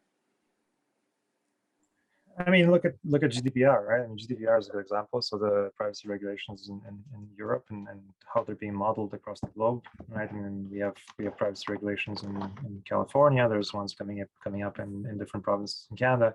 and the impact on your implementations, right? So, what information you're able to share. If you're a global organization and you have participants from across the globe, can they see each other's groups? Can you, what kind of disclosures you have to make? What you need to, define as where can this data reside? These are all conversations. I mean, they sound straightforward, but realistically, like the more countries you're in, the more you have to consider, the complexity of that, and it kind of compounds, right? So it's not straightforward. Many vendors that say we're global just means that yes, you can implement in different countries, you can buy it, but that, and it's I would say it's probably unfair for them to be familiar with every single piece of legislation that comes out anywhere, right? Because these things are changing, and somebody mentioned that in 18 months things can change, and privacy and in privacy, so much is changing. Every month it feels like there's a giant piece of legislation that talks about your requirements of disclosure, storage, retention, disposal of data, what happens to the contract, what happens to if you get acquired, and so on, right? So I mean, there's so much going on in that space, and I think that's one of the areas that I would say is a pretty big blind spot for a lot of practitioners who are implementing.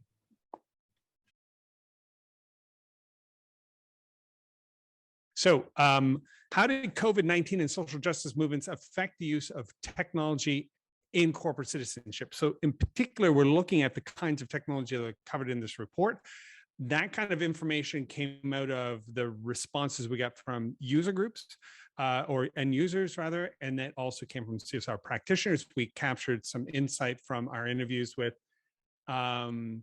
some executives at these different technology platforms, as well as executives or senior leaders at companies, because we did a number of one-on-one interviews. Ilya and I did, or Ilya did on his own, some of them with these individuals. So there was a theme, obviously, that came out, plus the multiple, at the end, you can see an appendix, and we hyperlinked everything so you can easily find it, a number of different reports that were also done around the world, asking a very similar type question about COVID-19, social justice, Black Lives Matter, response to the murder of George Floyd. And so we thought we'd give a few minutes here to Megan Strand, who is a senior consultant with Realize Worth. She's recently joined us from Engage for Good, and she's incredibly accomplished. I had a whole bio pulled out here for her, but she did all of the content, marketing, communications, and organized professional associations there for Engage for Good. If you don't know that organization, be sure to check them out. They do some great work. And we're thrilled to have John Brothers, who's with T. Rowe Price, but I'm going to give it over to Megan, and she's going to introduce John, and then we'll get started. Again, if you have a question or a contribution or a contradiction, please put that in the chat, because Megan and John are going to only use up half these 25 minutes. And then we would love to be interacting with everybody else on the call. So ask those questions. We're going to talk to each other. This is a conversation, not a panel. Here we go. Thank you, Megan and John. Thank you, Chris. So as we're getting started today, I'm going to ask my friend Dana to launch a poll that's going to show on your screen. And I would love your input. So true or false, access to technology creates equity. Please take a moment to weigh in. I'm going to introduce our fantastic panelist today, Mr. John Brothers. It is my great pleasure to do so. Dr. John Brothers currently serves as the president of the T. Rowe Price Foundation and the president of T. Rowe Price Charitable. He served as a management and social policy professor for over a decade at NYU and Rutgers, and served as a visiting fellow at the Hauser Center at Harvard. He's currently serving as honorary professor of practice at Queen University in Belfast, Northern Ireland. Also works with the China Global Philanthropy Institute in Beijing. So he is very well accomplished and international. You may have seen Dr. Brothers' writings in the Stanford Social Innovation Review, Nonprofit Quarterly, and the Huffington Post. And he is also an author of several books, including, I just realized, he literally wrote the textbook on partnerships for social good. So we have a real expert here with us today. He's been interviewed, referenced, or quoted in dozens of media outlets, including the New York Times, Washington Post, Newsweek, ABC News, and the Wall Street Journal. Dr. Brothers has spoken to thousands on nonprofit and philanthropic effectiveness, and we are so excited that he is here to speak with us today. Welcome, John. Thanks for having me, Megan. It's really fun to be here. Well, we have been What did you say, Chris? We were going to have a vigorous discussion, and John told me it is on like Donkey Kong. So we're going to hit it in just a minute. Dana, if you could share the results of our poll first. Okay, access to technology creates equity. 69% of you said true and 31 said false. You can go ahead and close that. Thank you so much.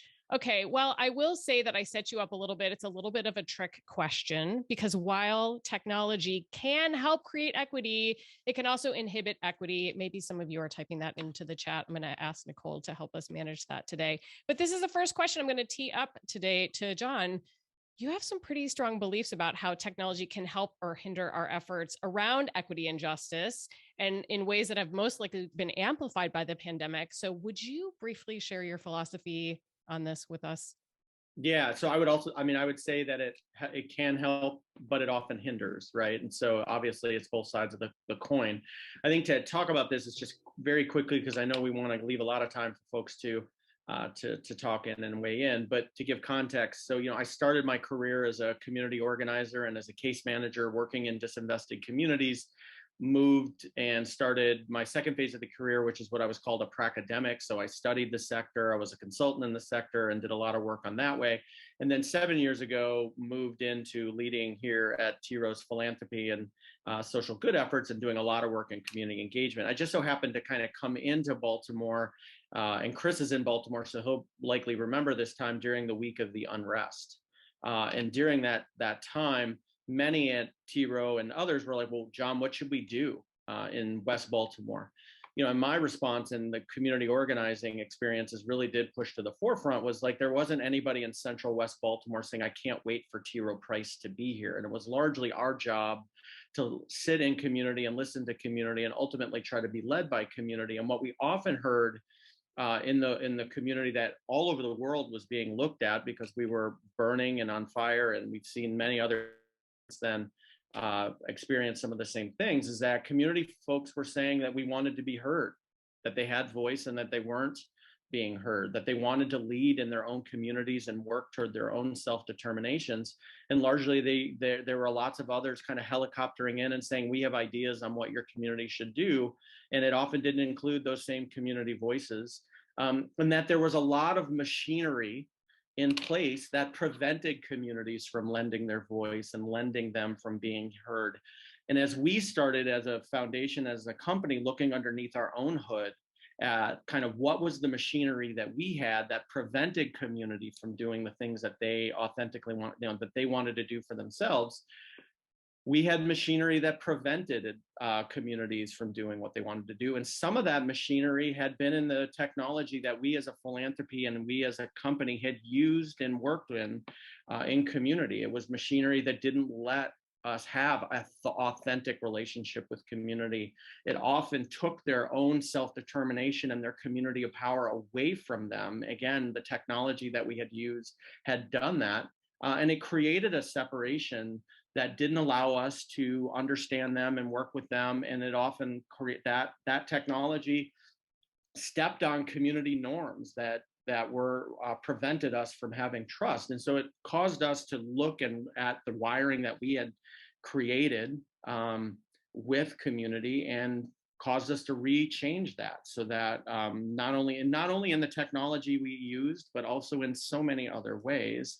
And that often that began our path towards a trust-based philanthropy model that we're proud of today. So hopefully that gives you a really good context. Yeah, that's an amazing high-level overview. Can you think of any specific examples of ways that your technology kind of got in the way?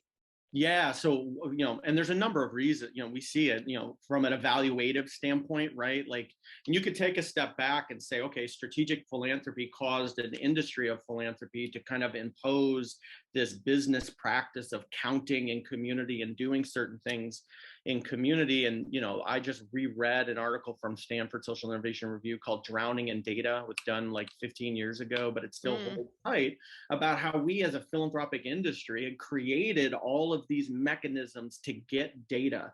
Data belongs to community. It is their inherent power. And what happened as part of this strategic philanthropy movement is we went out either ourselves or we hired technology and other places to count things in community and take data from them and not use that data to help them learn for their own sake. And so now what we've created is, is what we notice is this industry of organizations that step on the scale every every day and weigh themselves to Yes. what we want from them as compared to what's important from them. And then the worst thing is they are not better learners for themselves. They aren't learning for themselves. And that's one of the things, one of a number of things that we noticed in the technology platforms that we had bought off the shelf to do this work, is that they were not helping community be better learners. They were grabbing data for us, but quite frankly, we weren't using that data even as bad as that dichotomy was, we weren't using that data for our own sake to be our own learners. The last thing I'll say is I remember the first week we had a well-known community leader in Baltimore come and meet with me, and she walked into the door, pulled out the charts and the graphs that she thought that I would want to know, never meeting me, right? And saying, aren't we good enough, basically, right? And I barely knew her story other than what others had told me. That is what partly these systems and structures and this machinery had created. And that's wrong, that's challenging. And so for us, we had to switch and change the way that we interacted with community to let them know, hey, listen, we only want to move to the directions that you want to move in. And if data is valuable for you to help you tell that story, cool. But we are not going to, whether through our systems or otherwise, make you jump through a ton of hoops to understand you at bare minimum. Such important points there, John, and I want to come back to a couple of them. But first of all, that concept of ownership, that communities own their own data, and it's such a valuable asset. That's not something I hear talked about enough.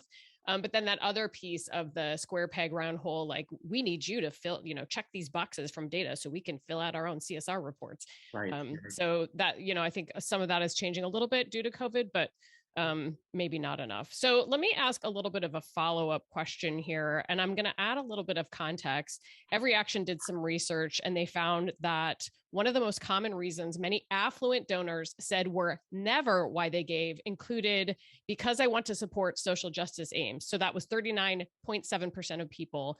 That means a significant portion of American rich never give to efforts that have the goal of social justice. So the question is, does the tech reflect this bias against social justice? Does it create the bias, or is it simply self-affirming? So my question for you, John, is how did the social justice unrest of 2020 and 2021 contribute to this dynamic? And how does technology lead people to or away from these social justice issues? And I guess the primary question would be, do you agree with that assessment? Yeah, so the first thing I would say, I read that report as well. I think when you use word, we're in a jargony sector in social good, Indeed. right? There used to be a report by the Edna McConnell Clark that they'd put out that talked about all the sector jargon, but social justice is a word that's been around for a really long time. But if you say that word, it connotates a lot of different things. But if you break down what social justice means, social justice, again, is also different from racial justice, but oftentimes they're combined to be the same thing. They're very different. But social justice means the idea of those that do not have being able to have things that make them on par and equal. That is level setting. Like if you use the language underneath that, 99% of people agree with that. Oh, of course, I want to make sure that those that don't have what I have, right? Like if you're using biblical terms and you're talking about the golden rule, like we all agree that we want to make sure that we're looking out for our better man. Like that is social justice language, but we oftentimes, and so I say all that to say, does the technology platforms that we use, when they put language like need, right? When we start to look at communities as problems to be solved, as comparative assets that can be cultivated and grown. I happen to work for a company that's working in financial, they work in the financial industry. We would never double down on investments on problems to be solved. We would want to exemplify assets that could be greater. But for some reason in the philanthropy sector, we play and double down on the language of need, right? And so important. Up to technology to figure out and to help make sure that the language is being used is actually going towards the people that want to use it. If you use social justice and you know that that's a word that's going to create, that's not going to create community, that's going to prevent from community from being shared, then it's upon you to try to find the language that creates more community. And quite frankly, from many of the places I see, not only technology, either we're not we don't have enough time to work in that language, or we're just not doing it. We're in fact not creating community, but preventing community. That's such an important distinction, John. I mean, you're talking about language being so important. So I guess my question is it the language and the communication, or is it the technology itself? It's both. Or is it both? Yeah, it's both. I mean, again, from the technology standpoint, when you think about, so for us, when we started to look underneath the way in which, from a user experience, that the community interacted with us, and this is COVID, non-COVID, after Freddie Gray or not, how did community feel us? Oftentimes, the first place they felt us was through our portal, right? And what they found, what we found is, it wasn't a great experience, right? It didn't build community, right? What it did is exacerbated power dynamics that existed between company, philanthropy, and local community. And so it was our job, as best as we can, to break down that dynamic. And so now our portal is a concierge service. What you can expand through our portal, whether you get a grant from us or a volunteer from us or not, right? You can be connected to something else. You can see a resource. You can sign up for capacity building. It's more akin to a concierge than it is an application, right? Or that kind of thing. Our job is to build community. And again, oftentimes the front face to companies and to others, to community, is through these portals. And these portals often aren't building community, but are exacerbating and creating challenging dynamics that community has said is part of the problem. That's so powerful, John. I'm curious to know, if you created that concierge service, was that something you dreamed up on your own? Did you see that somewhere else? I feel like, if nothing else, everyone on the line can take away, if you have a portal that's, a grant funding, whatever organization, you can also provide resources at that portal. So I love the fact that you looked at that power dynamic and you were like, no, people are coming here. We should also be providing the resources that we have. Yeah. So what we know what we know instinctively is that philanthropy's superpower is that we get to see things from 10,000 feet above. That's the great thing about the industry that we're in. It is not our job to go on the ground level and start telling experts on the ground what they should be doing. But what we can do is look up and say, wow, look at all these threads, whether they're grants or others. Here's some commonality behind that, right? Is there ways to look at that? And what we know is that folks want to build stronger organizations, that they want to be connected to each other, that they want to learn across the platform about what is best. And you can see best practice is another one of those jargony words, and everyone thinks they're a best practice. Like, we want to find a way to show, like, hey, here's a really amazing group that is doing good work. And through the platform, that's why we partnered with Mission Measurement and Genome. Like, the benefit to Genome is, I know what the best research is. Now I can grab it, rather than a funder lifting a white paper and saying this is gold standard. I can choose that on my own. And I can also find the groups within the Genome who are what might be gold standard, and connect with them. That's the job of our portal, is to connect them through. Now, certainly they can apply for money, and certainly they'll have to reject, we might have to reject one or two, but they're also going to get access to lots of other things that, a company has so much more to provide than direct grants, right? There's so much steam that a company can provide on behalf of social good and community. Our job is to try to find a way on a platter to be able to have folks sign up for those things and be able to build community through those offerings. I love that so much. And we've got some great comments in the chat related to the tech platform topic. It's hard. Listen up, vendors. It's hard when vendors hard code their own terms that clients can't customize or modify. Amen. And then Greg said, too often corporate engagement platforms become virtual gated communities with an invite-only approach to building nonprofit relationships. So I think you're talking exactly just about that, John. And then Craig asked, is this a public portal? Is this something you can share with us, John? Yeah, I mean, it's just T-Row prices. If you want to have a partnership with us, you go in like you were going to get a grant, but then you start to see everything else. Though, just to that point, yes, I think it is. I think the challenge is that, I was sitting with a bunch of trust-based philanthropy folks, and they were like, we're practicing these principles. And then we contracted with all of these groups to run these portals, but those portals don't practice trust-based philanthropy. And I think it's upon folks to push our thumb in the sides of vendors who also, like, they're driven by what we want, if we want to practice a better bedside manner in community, those platforms are going to want to do that too. They probably want to do that, but they're not being asked to do that. But you know who's asking for that? Community is, right? Right. And that just talks about the challenging dynamics here, right? That community's asking for this, but we're not necessarily seeing those platforms change. What it's upon is philanthropy and companies to say, we need to start practicing better bedside manner, and that includes through these portals. You can't annex that to somebody else. You have to live it through them. Super helpful. And thank you all for typing into the chat. We definitely want this to be a conversation, so please keep your comments coming. John, I would be remiss if I did not ask you about your thoughts on collaboration, or what you call sugar sharing. I'm hoping that somebody can dig up this article from SSIR and pop it in the chat, because it was so good. Would you give us a little bit of a brief overview of why you feel like collaboration in the social impact sector is so important? And then I'm going to challenge you to specifically speak to how technology can hurt or hinder the type of collaboration that you advocate through sugar sharing. Yeah, we actually, I mean, my experience and our foundation's experience is that collaboration and partnership are very jargony words for which the nonprofit sector doesn't practice very well. And so from our perspective, in Baltimore, we have a $1.7 billion poverty, or nonprofits dedicated to poverty. That's an industry every year. And across that 1.7, based on our data, there is hardly any co-sharing of those resources to meet the needs that they're fighting for, right? And so should the industry dedicated to poverty be 2 billion or 3 billion? Probably, but across the 1.7, what we instinctively know is there's not a lot of sugar sharing, organizations working together on behalf of something jointly. And the way we know that is through a number of simulations that we've posed with organizations. So a good example is we do a simulation called Red Card, Green Card, where we put about 25 nonprofits in a room.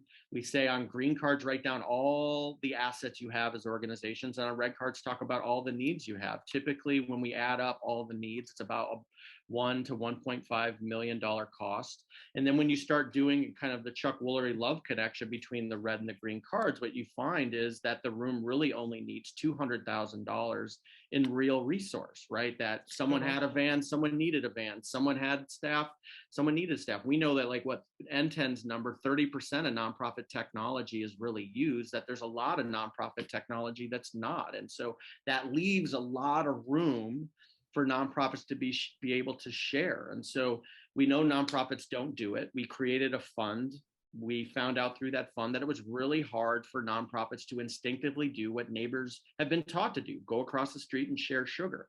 And there's a variety of reasons for that, for which philanthropy is a major reason why it doesn't happen. And competitive. So us, and we create that competition. Mm-hmm. Yeah, I mean, how many conferences do we go to where partnership and collaboration is part of the title of the conference, yet we're not sharing information, we're not sharing resources, we're not doing that? How many nonprofit meetings do you go to where people bring their balance sheet? It just doesn't happen. And so we have to figure out how nonprofits can share sugar across that, or we're not going to be able to alleviate the issues in our communities. We don't have the finances to do it. Every year, there's more and more need, yet we see less and less of that kind of sugar sharing line item collaboration that needs to happen. And again, you could look to technology and say, how many technology platforms do nonprofits cross over and share each other's information?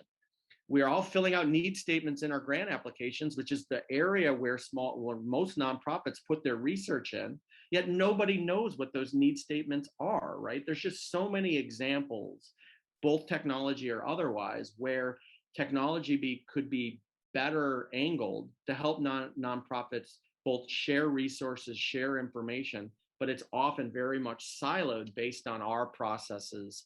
And that's just hasn't proved to be helpful. Well, let me ask you this, John, as a corporate funder, which I'm sure you don't think of yourself necessarily as a corporate funder, but for the purposes of this discussion, what role does the corporate sector have in, making those alliances happen, using the technology in a way that forms those alliances? You were talking about philanthropy has that 10,000 foot view earlier. What role does corporate play in helping nonprofits create those alliances? People are saying in the chats, like, nonprofits don't have the staff, they don't have the upskill resources to get up to speed on this technology. Could it possibly be the nonprofits' role that they're supposed to be the ones that are like making these systems happen? Like who is in charge of that, John? I think it's everyone's role. So we created a fund, which is the Sugar Sharing Fund, which is the goal to put money in the middle of partnerships. But what we were really clear at is that we are not going to make love matches, right? You know your community and the organizations better than we do. Your job is to learn about them, right? And figure that out. And many of them knew instinctively, hey, these are groups that we know well. And then when they came to the table, what we said is, all right, you all want to share a development director. Awesome. We will fund the middle of that. But what all, in the 19 collaborations that we met with that didn't work out, almost every time someone would come to us after and say, hey, I like these guys, our kids play together, I've known them a really long time, but I don't want to share sugar with them. You give me $5,000 for the same thing that doesn't pay for it versus the $80,000 we would have gave that would have caused them to come in the middle and get their needs met, right? And so the challenge is that it's upon nonprofits to want to share sugar. We can't force that or make that happen. But it's on my side to, number one, try to figure out as a representative of philanthropy where we can get folks together. Are there better systems that we can create that, we're designing a thing called Swap right now that's going to do red card, green card through technology, right? Ooh, cool. That's our job. So you are doing it. Love it. We're trying to, right? And we'll see if it works. And, but the idea is that our job to kind of see this structure. We're trying to fund across where these structures are not working and try to figure out how that can happen. That's our job, but our job is not to get folks on the ground to partner together. And quite frankly, what's happened is all of the work we've done around collaboration to this point has caused them not to get there. They're waiting for us to do the very simple thing of coming around the table. That's not our job to do for them. And we've got to get them to doing that instinctively on their own and not doing it with money. Money often is the challenge. They're going to collaborate for the money and not for their own sake. Because that is how they're measured. So yes, excellent point. Nicole, I want to ask if we have, I'm sure I've missed something in the chat. Are there any points that anybody wanted to call out here that I have skipped over? And then I think we have another minute left. So any other questions you all want to ask John before we wrap up here? Yeah, there was a lot of exciting conversation and comments around sort of the digital divide and corporate citizenship. I know that Chris also put some resources in there around the trust-based philanthropy and some other comments there too. One of my favorite comments around Tinder for nonprofits, that's coming from one of your comments, John. So lots of activity there sort of around that digital divide. But please feel free, anyone else, if you have other comments or thoughts to add. I love that. And hopefully John can stick around for a minute or two if you have additional questions in the chat. I just want to end on this one point. You said earlier, John, this really stood out to me, that philanthropy is the only sector that's focused on the problem.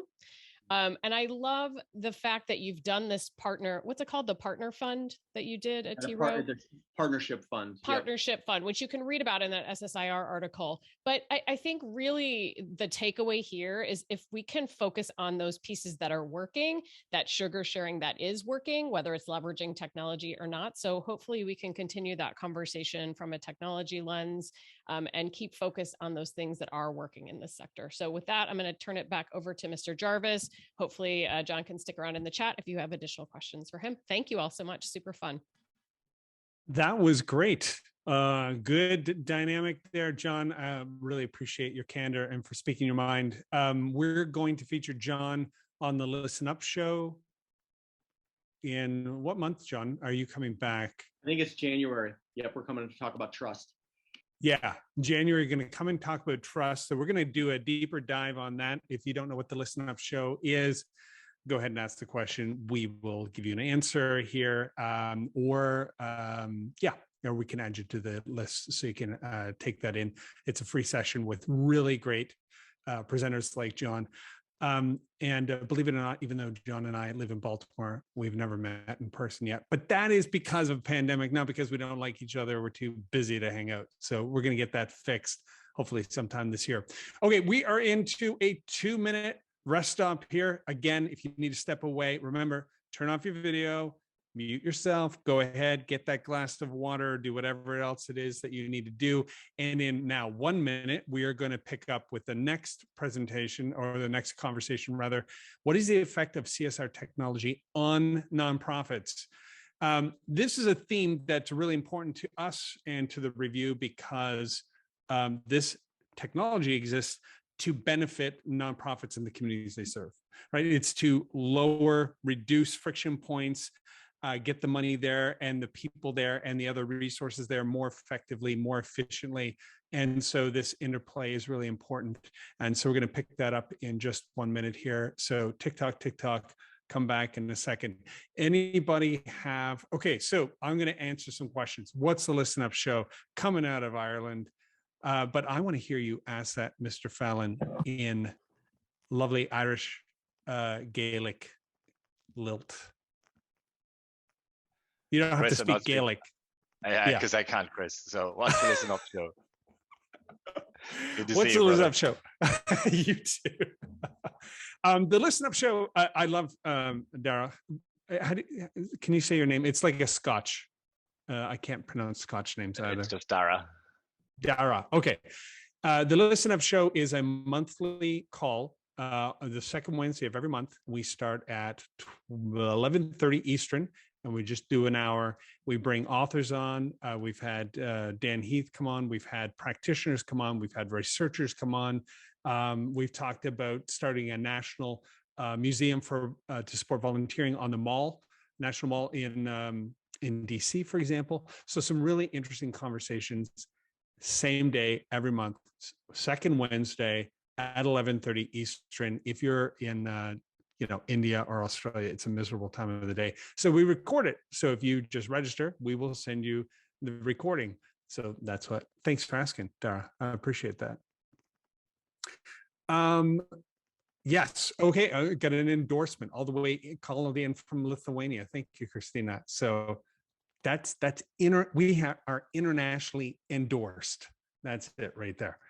What else have we got here? Any other questions or comments? Just come off of mute if you want to ask as well. All right, let's dive in. I'm glad you didn't, because I didn't know what time it was. I didn't notice the time it gets away from us. I'm going to introduce the next group that's going to hopefully incite us to leave a lot of comments, questions, queries, quandaries, conundrums, whatever you can think of there. I'm going to introduce Peter Dudley. He is the Chief Development Officer for the cancer support community. I've known Peter for a long time. He's an author, a fundraising executive, and has experience in corporate responsibility and employee engagement. And so we're talking about the very thing that we're talking about here: employee volunteering, corporate philanthropy, workplace giving, marketing, communications. Now, this I didn't know. Peter, I've known you for quite a few years, but I did not know this. He worked on the first stealth aircraft, the B-2. So I think that was 1955 or something like that. Then he worked on the first smartphones, Nokia 9000. Maybe that was 1975, 1980. I can't remember when these things came out. He's also published 4 novels, written dozens of articles and blog posts. And I'm thrilled to say that he's part of the Leadership Council. So we're very glad for the Institute. So we're very glad to have him on here. And as well, Peter, do you want to introduce Natalie or Stephen? Because I've got it right here if you want to keep going. Oh, no, you please keep going. I thought you were going to do that. Oh, yeah. Okay. Yes. Natalie is a volunteer impact manager at Rise Against Hunger. I've gotten to know her over the past couple years, actually just the year, I think. She is a volunteer impact manager there and responsible for developing and executing the nonprofit's Rise Against Hunger expanded volunteer program by creating and facilitating mutually beneficial partnerships. So I'm sure the previous conversation was of interest to her. And then Stephen Sherrill, he is the Chief Operating Officer for Golden. And if you haven't heard of Golden yet, you will. It's one of our featured platforms. I think, Steve, am I right that you're the organization behind LA Works, the platform that the city developed to facilitate volunteering in LA? Am I wrong on that? I think that's a bit of a conflation of a few different things. Okay. So let's just leave it at that. You take credit. We'll move on. We won't talk about how I got that wrong. I'm not going to take credit for that. Not quite accurate. Well, I gave it to. Anyways, so here's. You're a great guy, Chris. They've won lots of awards. Golden is a really cool platform. They've won lots of awards. I'm just going to mention one from this lady, Sheryl Sandberg. I don't know if you know her. Quote, "I love the idea behind our social good app. Winner of the year, Golden. It matches people with volunteer opportunities based on things they like to do for fun." Less important what she says, more important that she said it about Golden. Glad to have you here, Steve. Natalie, Peter, thanks for joining. It's all yours. And then at 2:27, we'll take another break and we'll move into the last discussion. But I'm looking forward to this one, Peter. Yeah, thanks. So as Chris indicated, I'm about 104 years old, so I look pretty good, I think, despite my lighting. I want to get right into these topics. The people who did the report, and I had a hand in looking at it early on, very fortunate to see that, really interesting stuff, fed us a couple of questions to discuss. And I'm just going to read those questions as we go through. It's going to turn into a spirited discussion, I hope. And I hope that that those of you who have thoughts on this will chime in, and we'll just start right off. So we're talking about this CSR technology, and one of the questions they wanted us to talk about was, what are the investments that the nonprofit sector has to make to take advantage of what the technology offers? And Chris sort of said, I have some CSR experience. I ran employee engagement, volunteer programs, and giving and match for Wells Fargo for 15 years. So I've been in the nonprofit side for about 3 years, and I have learned a lot. I'm going to say that I had not been in nonprofits before I stumbled into CSR, and immediately went into Fortune 25 global companies. So that was, there was a lot I did not know until I came to the nonprofit side about the challenges nonprofits face. And the technology that is developed for CSR is one of those areas. And as a small local direct service nonprofit, we serve cancer patients. I have to allocate a lot of resources, staff time, education, just getting into all these various platforms just to pull donor data out, just to know who's given me some money so I can thank them. And it becomes something that I have spent a lot of time and money on. And I would love to hear, particularly from Natalie, perhaps first, and then from Steve, as you from the platform side, what your experiences are and what your thoughts are on the CSR technology. Yeah, thanks, Peter. So this definitely comes up a lot in nonprofit circles. We're often left in this very reactionary phase, really at the whim of our partners and which platforms they use and how they use them, because everybody kind of uses platforms differently, as we've already discussed.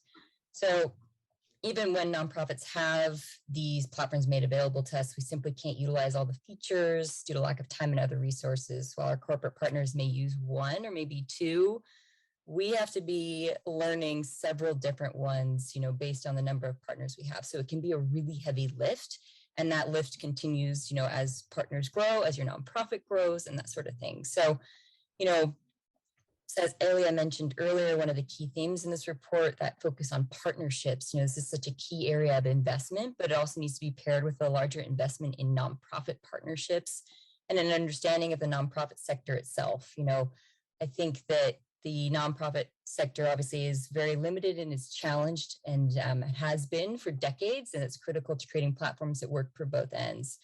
The private sector can do more to meet organizations where they are, especially smaller community-based organizations working in historically underrepresented communities who typically operate already at a disadvantage, and they don't have the resources, including that time and the staff that we kind of mentioned, to utilize these technologies or meet the reporting requirements. So this limits their ability to compete with other larger organizations. Yeah, Natalie. Sorry, Peter. No, I think something you said where the private sector can meet nonprofits where they are is a big part. I think when it comes to investments by the nonprofit sector, if anything, I would say that maybe it's more of an approach investment in seeking solutions to the end goals and not just to solutions where their current processes can be facilitated. But that's kind of minor. I really see the investments much more in the private sector.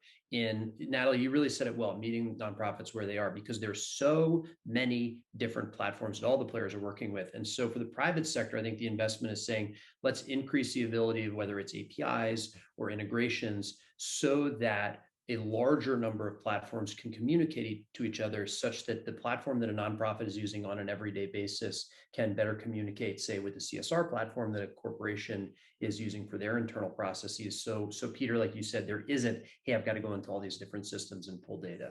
so that, you know, the work, and I coming from this from a volunteering point of view, but nonprofits are managing their volunteers on their default system on a daily basis. And often that volunteer manager who is overworked and underpaid is then being asked to list the exact same events with the exact same basic data on a totally separate platform. And I think we in the private sector, and this is something actually Greg Baldwin has spoken about quite a bit, and I think I got to give him credit for this, but if we can increase the ability of cross-platform APIs, of whether it's native integrations or, you know, leveraging different plugins for that, but making it so that the different platforms that nonprofits use today can speak to some of the larger CSR platforms that have been incredibly successful in getting corporate dollars into the ecosystem. I really think that's where the bigger investment's going to be, to decrease the pressure on nonprofits to spend more time and more money and more staff interacting with more of the different platforms. Because at the end of the day, nonprofits are going to go where the money is. And if you tell them the only way you get money is to spend a ton of time and overwork this overworked person even more, they're probably going to have to do it. So I really think the investment is more on the private sector side. So Steve, that's fascinating, because I was thinking about this in the last session. There were a couple of things that came up. One is that 12% of nonprofits, I think it was a UK survey, said they felt technologically mature. And then I saw somebody else comment, the platforms require you to use baked in language that the platform uses, and you can't, you know, create your own language. So I'm hearing two different polls there. One is want customization so that we can do things the way we do as a company. And I remember being in that seat. But on the other hand, we're seeing nonprofits say, I don't know what's going on with the technology. And now I just heard you say that you think the investment is more in the private sector. I'm curious, do you have a thought, either of you, on what it means to have the nonprofit sector make investments in technology? What is the nonprofit sector? When I just specifically, when I say private sector investment, I specifically mean from the technology provider, from the platforms, less of the corporate donors, but from the technology providers. So sorry, that was just my caveat to your question, I guess. Yeah. I don't know, Natalie, if you have a reaction to that.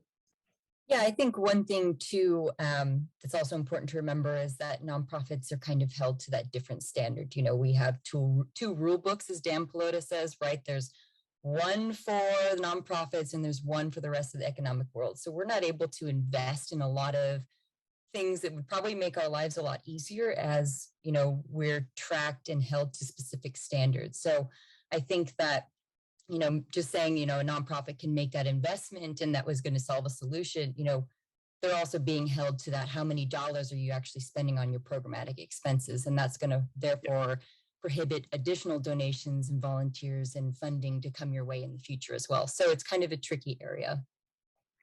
Yeah, that's, Natalie, that's such a great point, you know, with the various charity rating systems where they're really looking at, you know, how much money are you making, are you spending on programs and service delivery versus internal, I don't know, management, administration, whatever you want to call it, and then saying, yeah, but you need to hire a new person to adopt this system and also drive down your administrative costs. That's a bit of a disconnect from the private sector. So, you know, again, I think that this is where technology comes into play, is that, like, it's not that hard to build, whether it's APIs or integrations or whatever, to allow the different products, platforms that are out there to communicate with each other. There's some need for common data models. And again, Greg Baldwin, common data model apostle, you know, give you the tip of the cap there. But the investment, I think, is on the platform side, and companies to a certain extent being willing to engage. And this is kind of an answer to a later question, but, you know, I think letting platforms be more clear about what nonprofits need. Because if nonprofits don't have the avenues to clearly say, we need X, maybe that's dollars, maybe that's programmatic help, maybe that's people doing specific tasks, you then get companies coming in, corporate funders coming in saying, hey, we want to support this, can you give us that? And then nonprofits kind of have to react. And that's a tough position to be in. That's a really interesting point, Steve. I get lost in how complex these questions can be, because if I'm thinking about, I've gotten this report and I'm on the corporate side and I'm about to put out an RFP for a platform. And I want to, my motivation is I want to be good to the nonprofits. I want to create impact. I want my employees to have a good experience. How do I get to know what the nonprofit needs? And coming now from the nonprofit side, I'm in a very small regional nonprofit as part of a national network. What I may answer that question may be very, very different from what American Heart Association answers. Yes. So how any advice on the people who are about to go into an RFP on how to approach that question and how to make sure that they're not sort of adding to the problems? Yeah. I probably have a controversial view on RFPs, which I think they're not good for most people, because you end up getting requirements for like features and processes and not for outcomes. But I'm not going to touch on that. What I would say is that what a nonprofit needs, I think you made a great point. What's the name of the one you referenced that you're involved with, the smaller one? So I'm with Cancer Support Community. I'm specifically at San Francisco Bay Area. Great. Cancer Support Community and American Heart Association have wildly different needs. I'll come at it we're a volunteering platform. I'll come at it from a volunteering point of view. When we say like, what are the needs of a nonprofit? We literally mean like, I need one person to clean the toilet and one person to run a national fundraising campaign. Like just putting that up on your website in an actionable way, whether that's using a platform like us or there are many others, literally saying, I need a 16-year-old kid who's got detention and needs to clean the bathrooms. Like we mean being that clear about saying, what do we need? Because when it comes to the volunteering point of view, people will often say, companies want to do 100 people to go paint a wall. And then they say, why can't you set that up for me? And why do I need to pay $1,000 a head? It's like, well, that's because the nonprofit doesn't need you to paint the wall, but they're willing to do it because you're willing to pay them $1,000 a head. And that's a misalignment. But if the nonprofit is managing, let's call it volunteering on a day-to-day basis, they need people to serve breakfast, they need people to deliver meals, to tutor for an annual basis, whatever that is, building in technical elements such that their everyday, let's call it volunteer management system, can integrate with a larger product like Your Cause or Benevity or Volunteer Matches corporate solution, making it just more clear so that on an everyday basis, a company can just log in and say, oh, this is what they need. They've said they need this. How does that react with what our employees are interested or not? And maybe we say, hey, that's cool, or we just say, hey, great, employees, go to it. And that actually ends up reducing the administrative burden on companies when it comes to corporate volunteering, because instead of trying to figure out some big event, they can just say, hey, here's what they need. Do teams of 5 want to go? So there's some benefits there. But again, I think it's really on the corporate technologies, on the private sector technology providers to make it a little bit easier on everybody. And I think it actually lowers administrative costs both for nonprofits and for corporate funders. So Natalie, any thoughts to share? I kind of think, as we're kind of jumping around here, the idea that this really ties to impact, right? And the type of impact that maybe a company wants to see or employees want to see or an individual wants to see, as opposed to what the nonprofit can specifically deliver. Yeah. I think that, of course, NGOs want to provide that clear look into employee or organizations' financial and engagement contributions, but we also define metrics differently in a lot of cases. Nonprofit organizations aren't allowed to compete all the time, especially in the benefit granted toward the investment in time to see results, unlike the for-profit world. So this changes the storyline of the impact that's able to be delivered. And it also kind of changes the way we talk about volunteer opportunities and what that impact can be going forward. Yeah. No, I think that's a great point. Impact is so difficult to measure as a nonprofit, and then to be able to both measure it, which nonprofits are desperately trying to do, because you're trying to figure out, like, am I doing a good job, right? Very basic, but very difficult. And to be able to translate that to a corporate language where they're kind of demanding something that may or may not be realistic, I think is very, very difficult. And that's kind of why I feel like a broken record. I'm coming back to the idea of integrations and APIs to be able to say, like, this is what nonprofits are talking about, so that just companies have easier access to understand what is needed and aren't forced to come internally and say, what are our pillars? What are our values? Let's find people who meet this. It's a little bit easier for them to understand what the landscape look like, or for their employees to be able to, on their own, understand what is needed and what is out there, and kind of have a bottom-up approach so that corporate values can often come by what their employees are interested in delivering in their local communities as well. That's just one of the more interesting trends we're seeing out there is a bottom-up kind of value approach where employees are identifying and saying, hey, these are the values we want to espouse and the causes we want to support. And I think the companies that are following that to the extent that it's reasonable are seeing a lot of success in terms of employee retention and engagement. So I see Chris is trying to feed me the questions that he pre-wrote me, but I want to take it a little bit different way. And Natalie, so when we're talking about connecting the donor and the employee, let's say the employee with the impact of the nonprofit, I noticed something in the report where 55% of affluent donors don't understand the impact that their donations are making. And that got me thinking about, from the nonprofit side, how hard it is to go into all these different platforms, know who's giving me money from the employee giving campaign, and know who's got matching programs and all those things. And there's a real distance between the nonprofit and the employee in a company. And the nonprofit often doesn't know what kinds of programs the company offers to get employees engaged, and doesn't have really a good way to explain the impact that we're making to those employees. And on the other side, the employees now they're interacting with the corporate technology, internal, which is designed to serve them as employees, but not necessarily designed to serve them as impact makers, as people who are volunteering at the nonprofit, people who are really involved in a cause. I don't know that I have a specific question there, but Natalie, I'd like to know your experience from the nonprofit side. If your experience matches what I've seen in the small nonprofit, where there's a real disconnect between the employee side and us. I really don't have a channel to employees at companies, even companies that are big funders of ours, unless that program manager really is personally involved in what we do.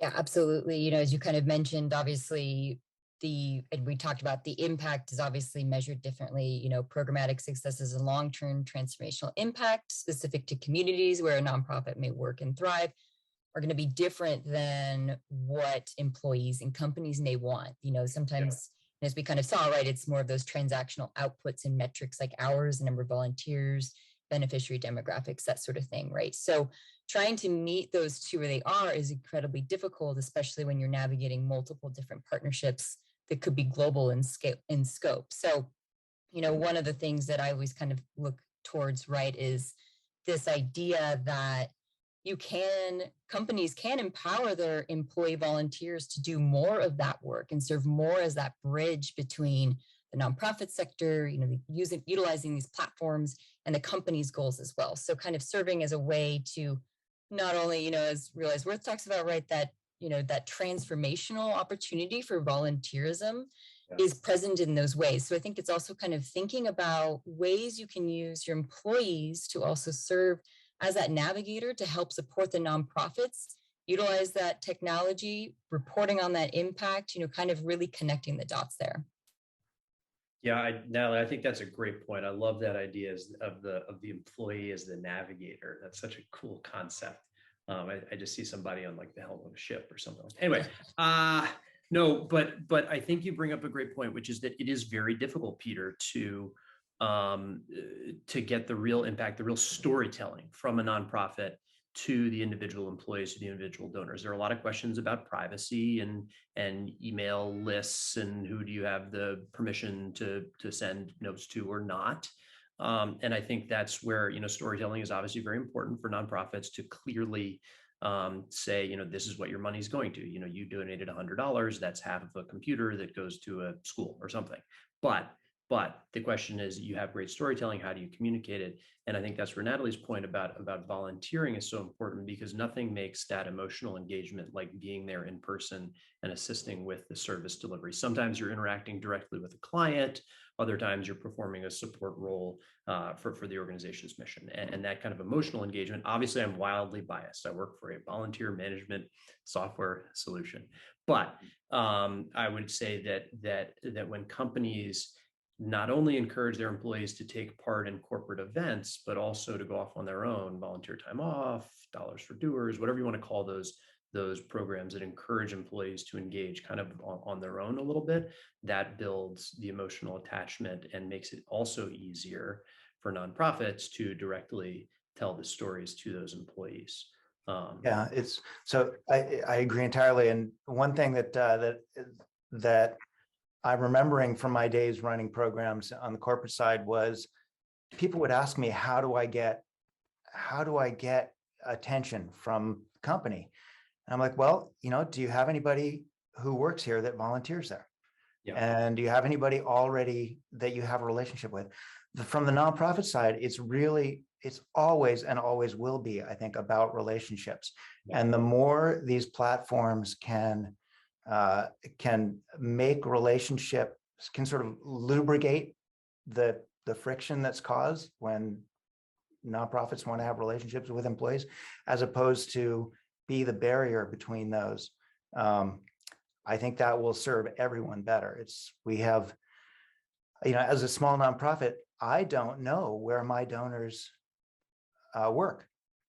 They give me their personal email address, and if they don't tell me where they work, I have no way of answering the question to the old Peter Dudley, do you have anybody who volunteers there who works here?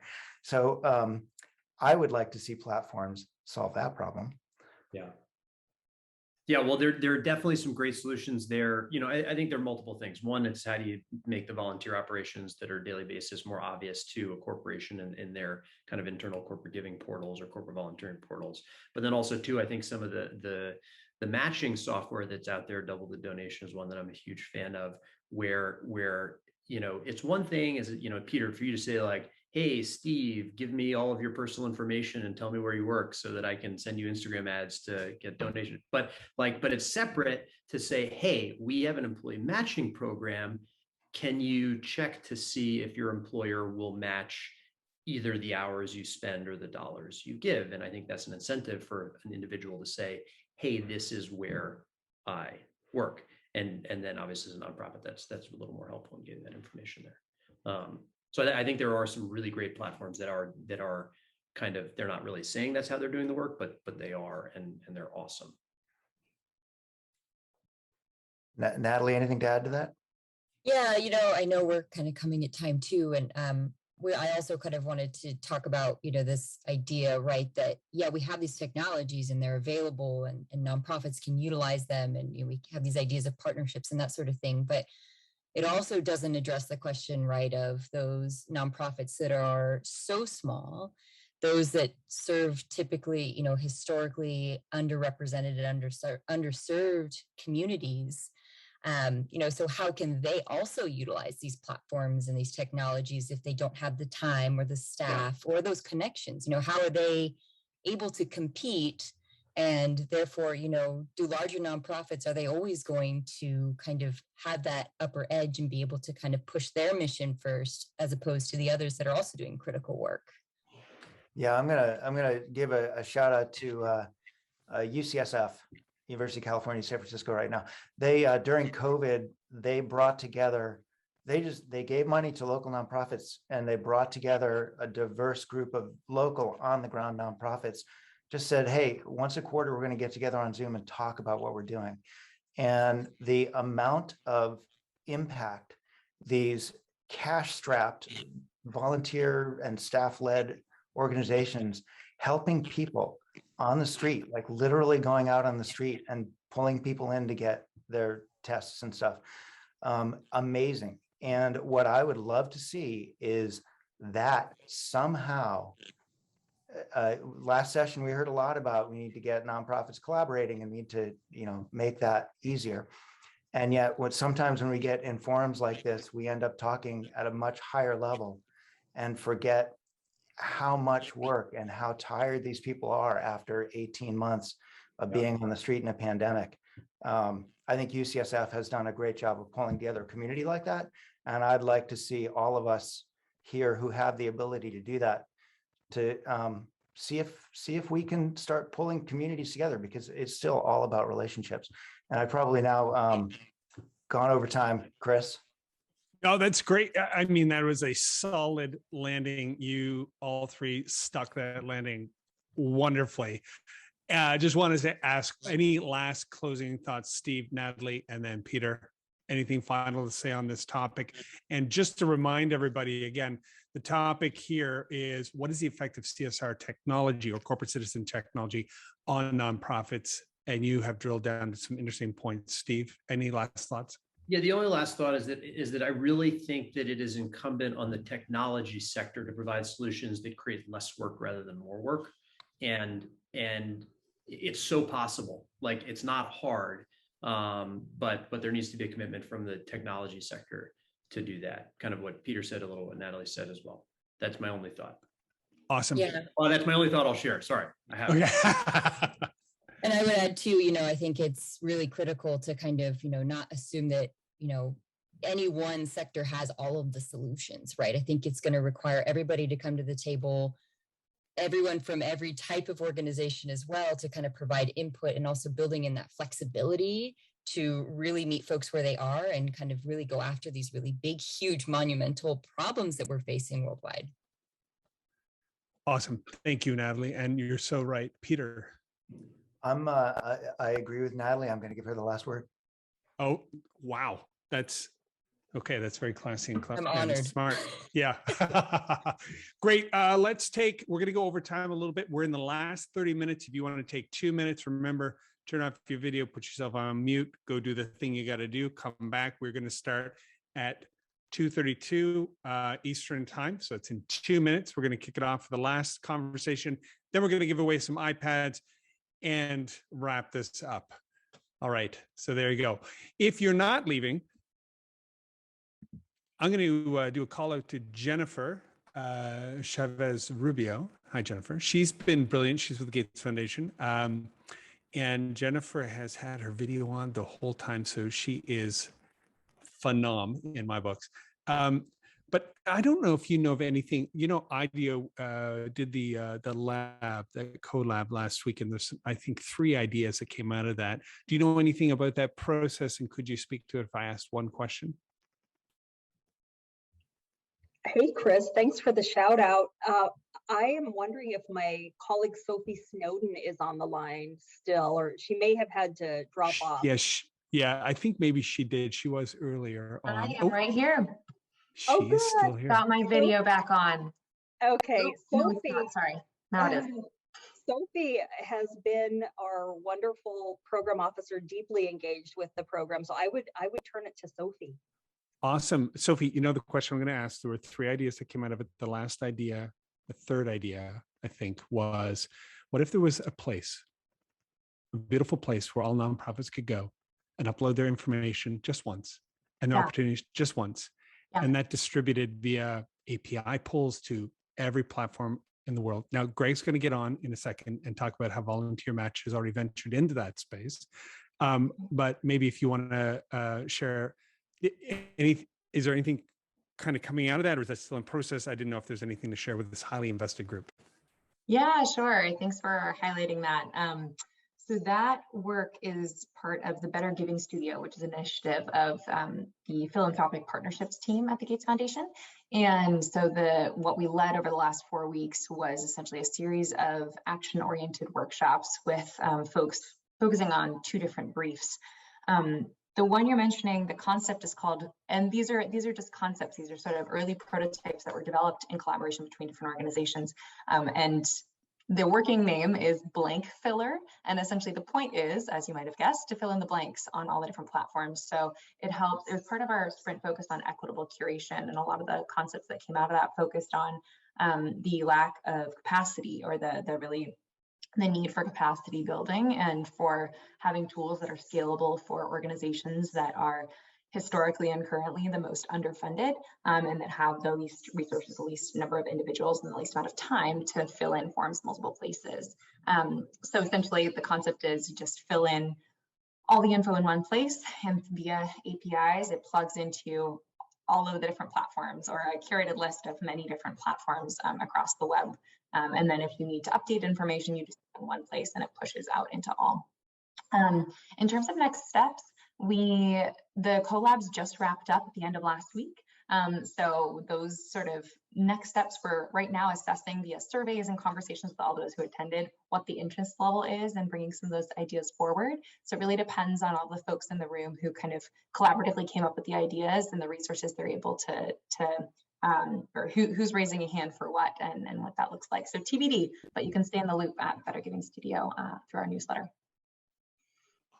Okay, so you can just look that up. Maybe Sophie, if you drop in the URL, people can sign up for that and stay in the loop. Thank you so much for jumping in with that info, and Jennifer for taking an out of the blue call out like that. I really appreciate it. It's very cool of you. Okay, let's go. We've got 26 minutes here. I'm going to share my screen one more time. The last time, and we're going to talk about virtual volunteering. Okay, and today I get to be the moderator, which is fun. I'm going to be looking to Greg Baldwin, who's on video now with us, or he was. Where did Greg go? He is the CEO of Volunteer Match. He can give us an update on how that role is going.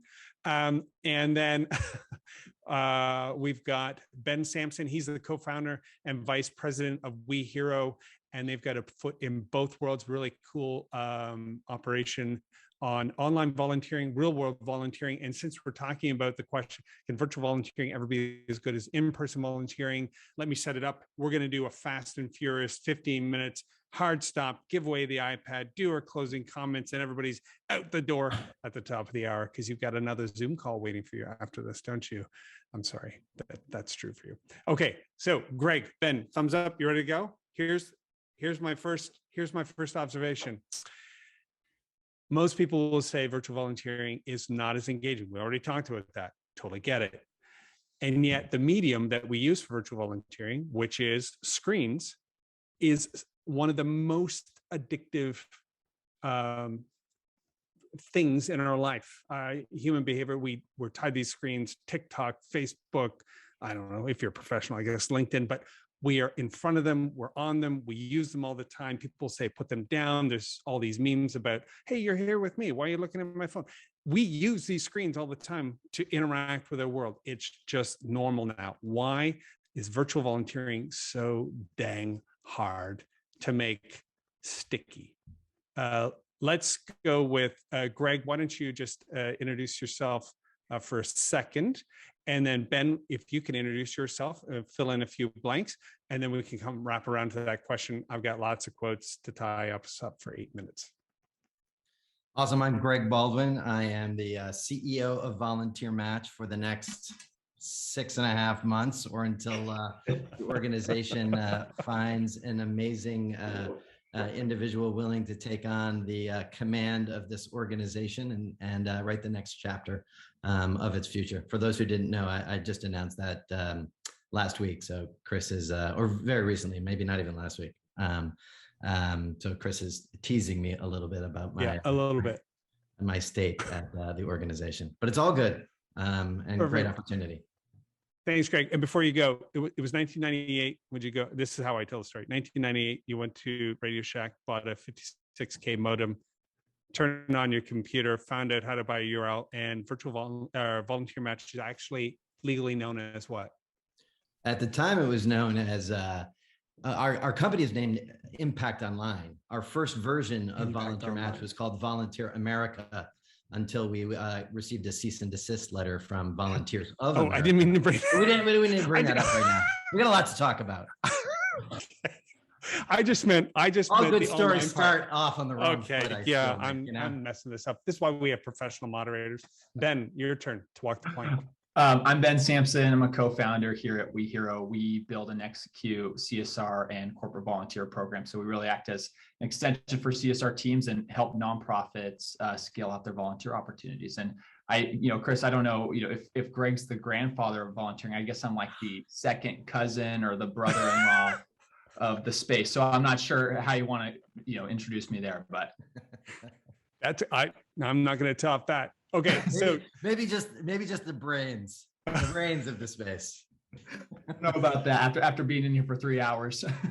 Yeah, that's right. Okay, here's the thing.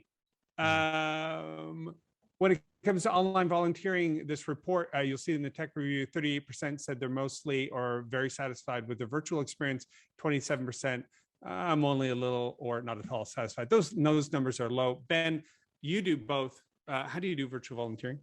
Yeah, well, I'll first say, like, when virtual volunteering had been happening pre-pandemic, and then I think the world tried to shift for a number of in-person experiences to being virtual. Did anybody go to a virtual concert? I tried doing that. It was a terrible experience. Don't do it. But I think a lot of people tried replicating that in-person volunteer experience piece for piece to a virtual experience, and a lot of things fell really short in doing that. I think what's really hard to replicate in the in-person, and we do both, is that social connection that people have face-to-face is so powerful, and that's a big piece that employee volunteers are really looking for when they go to take time to do these things. The impact piece is also obviously a very big chunk of this, and education and empathy and all those things, but that social connection and recreating that becomes really challenging. And oftentimes that's why we see the virtual pieces falling short. I think it's really interesting to look at it, the in-person, go, what can we take from the in-person that can be successfully done virtually? And what do we not take from the in-person? Just leave that for in-person. And what can we use from the virtual environment that can really enable us to have a better experience? And you talked to Chris about screens being so addicting. If we look at some things that make screens addicting, like engagement, gamification, storytelling, like that's why I'm so hooked on Game of Thrones for the second time in a row. There's 6 stories going on. But if we take those things and we put those in virtual environments, I think that's really exciting. And we're seeing this expanding definition of volunteering. And I think it's because we're looking for new ways to utilize technology to maximize those virtual experiences. I'll give you one of many examples. Simulation is something that I get really excited about. Rather than focusing on education in some areas and impact in some areas, actually having employees step into the shoes via technology of the people they're impacting, and having these simulations that are really powerful with enabling technologies, I think is something that's just really exciting, and how we can use virtual environments to impact a lot of people in the long term. And so I'm happy to dive into a lot of different areas there, but just some things right out the gate with our short time span that get me like really excited. Okay, great. Well, I've got 2 things. Do you have an example or URL you can throw in the chat for us to understand the virtual environment? And secondly, when I saw Meta, previously known as Facebook, share their environment, I thought, okay, that could be something. I'm coming over to you, Greg, but here's my thought there. It feels like virtual volunteering is a lot like, when movies came out, they were called the talkies. And what everybody knew to do was take what you did on Broadway or play in real life and then turn it into a movie. Now, we've gone way past that with CGI and green screens, and the Mandalorian thing is even beyond that. So we're not doing plays in a movie anymore. It is a completely different medium, and we treat it completely differently. But it feels like we might be at the beginning of this, where we're just in the talkies stage of movies. Greg, what you've been featuring online volunteering opportunities along with some other great organizations for quite some time. What's your assessment of where we're at in the evolution? I think COVID fast forwarded the tape 10 years in 2 years. So I think the things that the organizations that are embracing virtual volunteering to support mentoring programs, literacy programs, yoga classes, things that would have been if you had asked me 2 years ago, could you do a yoga class for senior citizens on Zoom? I would have said, right. I would have been confident in strongly betting against the possibility of that ever happening. And now it's, you can go on Volunteer Match right now and find stuff like that. So the amount of innovation and resiliency that the nonprofit sector showed to try to translate things that really were hard to imagine into the virtual world is happening, will continue happening, and it's got a bright future. That said, there are some things that will never be virtual, just like in real life. There's a reason that Tinder doesn't end up with just a Zoom conversation with anybody, that at some point people want to meet face to face. It'd be hard to get married and only have a virtual life together. It'd be hard to have kids and interactions and go. It's hard to build a house on Zoom. It's hard to participate in so many of the human interactions that are central to the experience of being a part of a nonprofit. And I think those are never going to go away and won't be replicated. And I think we've talked a little bit about this. The future is hybrid. There are some things that can be done better virtually, and some things that can't. I think that we're redefining those boundaries, but you're not going to end up with one or the other. Just like, when the internet first came out, there was people said, no one would ever go outside their house again. Why would you? You can get everything. And of course, that's not what happened. But at the beginning of things, it always feels like people want to go black and white. It's one or the other. Okay, perfect. Let's go back. Ben, one of the things here, I'll just drop it in the chat here, from the report that we found was that a lot of companies turn to their technology provider for, what are we supposed to do? Where do we find opportunities? How can we make this work? But those platforms were not designed to facilitate in a native sense, like online in their platform, any kind of virtual volunteering. So everybody's reaching out to other people to find some sort of partnership. How did that work out for you in your organization? Yeah, it put a lot of weight on the shoulders of nonprofits, is what we noticed right away, in the sense of companies were expecting the nonprofits to really figure this out and support these volunteer opportunities, especially because if a company's been supporting this nonprofit for a very long period of time, they basically went, nonprofits, you need to figure this out and figure out how you can support our employees, because this is a huge way of activating our employee base around your cause. And so where we really had to slot in is be that connective tissue between companies and nonprofits, in the sense of these nonprofits were struggling as much as these companies were, and they needed support to be able to actually do this. And we essentially became an extension of their team to take that off their plate. And that's still what we do today and what we did pre-pandemic as well. And I think it's really interesting. We kind of serve as that point of, I call it employee activation, almost more than corporate volunteerism, in the sense of our job in so many cases is to activate these employees around the cause in a really impactful and powerful way. And, to Greg's and your point about that hybrid environment and us never replacing in person, what gets me somewhat excited about virtual is that when we do an in-person event and activate people around a cause, kind of like that level 1 of volunteering, if you will, and then using virtual to expand on that with a nonprofit organization, to expand the level of volunteerism that people are participating in, that gets me really excited. I don't know if I'm answering your question there, Chris, but just some initial thoughts of like how we've really had to slide in to be that connective tissue, if you will. Okay, yeah, let's go to you, Greg.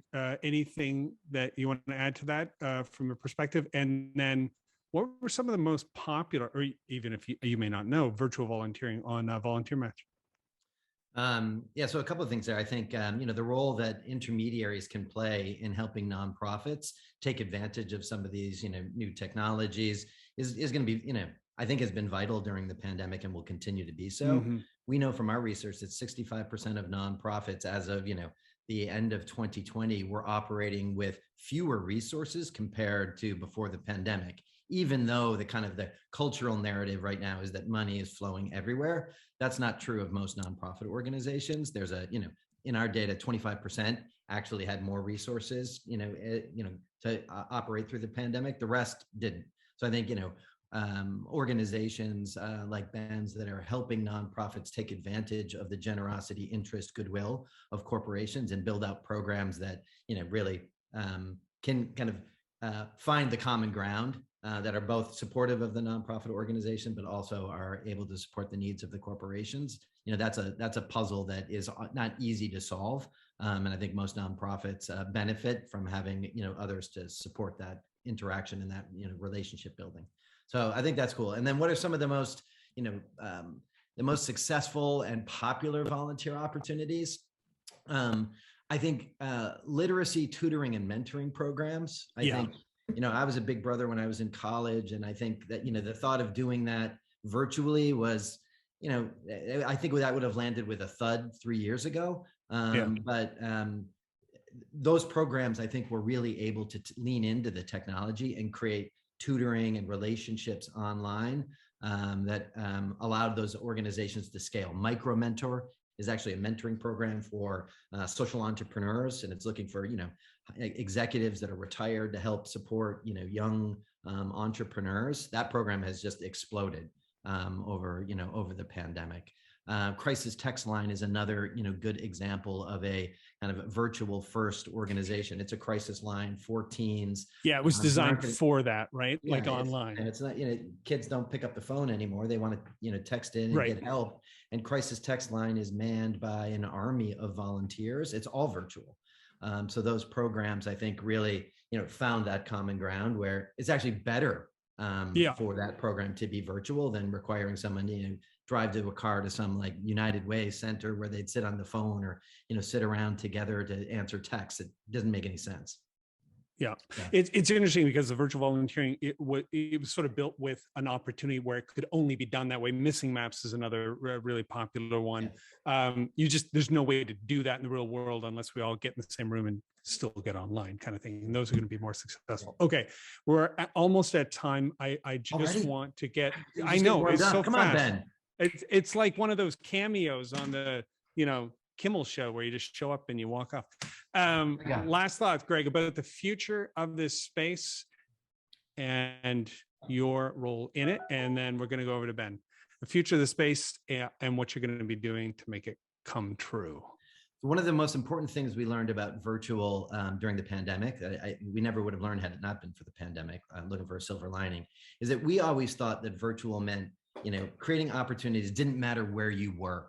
In order to do it. And the classic examples where, a graphic designer helping, someone in Hawaii, do the set design for some kids play. Like that was how we understood it. It was like opportunities that you could be virtually anywhere and do it. What we learned through the pandemic is that what people really want, if given the choice, is to volunteer remotely for organizations that are in their community, which you could have asked like hyper-local volunteering, virtual hyper-local volunteering. Kind of like, it's the difference between if you ask somebody if they want to volunteer at a Boys and Girls Club or for a mentoring program, and they live in St. Louis, they're not going to pick an organization in Portland, Oregon to volunteer with. They would prefer to be volunteering with a local organization, even if they're doing it from home remotely. Right. That will trend. That's the future of the hybrid, is that will be the path forward. And we learned that from experience. So organizations will still have local constituencies of volunteers. There will still be, room for virtual, on one side of the, kind of on the pole, but there's going to be a lot more nonprofits finding programs that allow people to interact and support them, even if they don't have to come to the office every day. Awesome. Hyperlocal volunteering takes advantage of a bias that we have where the proximity factor, that's what we call it. That's all I'll say. Fantastic observation, Greg. Ben, is yours just as good or no? It's not going to be as good. So set the bar really low for me, but I think the technology here is really exciting. I think it's really exciting seeing us, really guinea pig, an expanded definition of what virtual volunteering is over the last 2 years. As we start working with companies on plans for 2022, it's this big question of what's going to be fresh and new for virtual volunteering, because our employees have already gone through a lot of these experiences. How do we keep them engaged and excited? And I think we are really looking at a lot of new technologies to do that. And there's a lot of exciting things happening with the technology that are enabling us to do this at scale and create very unique experiences. And so I think that's really exciting and something that we're really looking at. And there's a number of tools coming out and that have been out that are being repurposed for this world of virtual volunteering that are enabling people to connect in a really powerful way. And so that's kind of like the thing that gets us out of bed and really excited right now in the volunteering world, Chris. Perfect. Gentlemen, fantastic to talk to you. I wish we had more time, but like I said, this is Jimmy Kimmel level showtime. So we have to go to our sponsors now. Thank you very much. Appreciate you being here. And thank you everybody for participating. We're going to jump back in and do a little bit of a wrap. Don't go anywhere yet. I know the music's playing. You want to get the car out of the parking lot so you're not stuck in traffic, but hold on. This is one of the benefits of a virtual meeting. You don't actually have to drive anywhere. So again, we're thrilled to be able to offer this report with support from some key players. E4E is an organization that allows companies to figure out how do we support how do we allow our employees to support other employees? You want to learn more about that? Come to your first Listen Up show. It's in December. Dana, what is the date? And if you can put the URL in there, that's great. We're going to be talking not only just to E4E, but also to a report that looked at from Linda Gruninsky that looked at a number of these programs and why they are incredibly successful in generating what we mean by employee engagement when employees participate in them. Participating and giving way more engaging than even receiving, but it's critical. You need to learn more about that if your company doesn't have it, if you run one of these programs. Also, Foundation for the Carolinas doing great work in the Carolinas and representing that community. And of course, the Bill and Melinda Gates Foundation for the continued support and working in all these other areas. Going forward, I want to let you know, this report is open access. It is free. You can get whatever you need. Just download it, share it, give it away, tell others about it. We want to promote this information as much as possible. We have some presentations coming up. If you're part of the, for example, conference board on Thursday, I'm going to be talking to the conference board about some insights as well. We're going to be doing a European-centered one as well with some groups, TechSoup Global partner in Germany, for example. So if you want to know the European perspective, some European platforms specifically, jump in on that. We're going to continue to do field building. If you want to get into one of those grassroots groups, we'll get you in there. If you want to talk about what would it take to create this monolithic platform where a nonprofit could just upload once and be found everywhere, we want to talk about that too. Drop us a line. We may have some ongoing conversations about that. Again, media, PR, some podcasts. Stay tuned. We're going to be on all of these going forward as we lead up to the next one. So in acknowledgements, I want to make sure to get this right. I'm not going to read all the names here, but you can see some of the key individuals from E4E and from the Bill and Melinda Gates Foundation and from Foundation for the Carolinas that we worked with to make this possible. Without them, it wouldn't happen. I cannot thank them enough for this. The editorial team, Alex Cunningham from Chevron wasn't on here. Daniel Parker wasn't on here, but you did see Jessica Jenkins, Nicole Giller, Peter Dudley, who was a moderator as well as a reader, reviewer for this. Ilya and Sherry, heard from them. Thank you so much for jumping on the call today. And Kath Jr., if you are in the mood or in the market rather for a incredible designer, look her up, reach out to us. We will give you her digits. She's phenomenal to work with. Clutch player, which we needed, and Dana Jenkins, who is just pretty much incredible at everything she tries to do. Okay, let's do some contest winners. We have 4 minutes left. Don't leave. I need to be able to verify that I did follow through and we did give an iPad. So you're my witnesses. We have what, 86 participants. Don't one person drop off. Faisal, you stick around. Okay, here we go. He's like, did Chris just call my name? Yes, I did. Mallory Burke, Atlassian. I think they're based in Sydney, Australia, but she is part of the organization in the US. She completed the technology review and user survey. We're grateful for everyone who did it, but Mallory is going to represent by getting the free iPad. So very good. And Warner from the Netherlands, he's with IBM.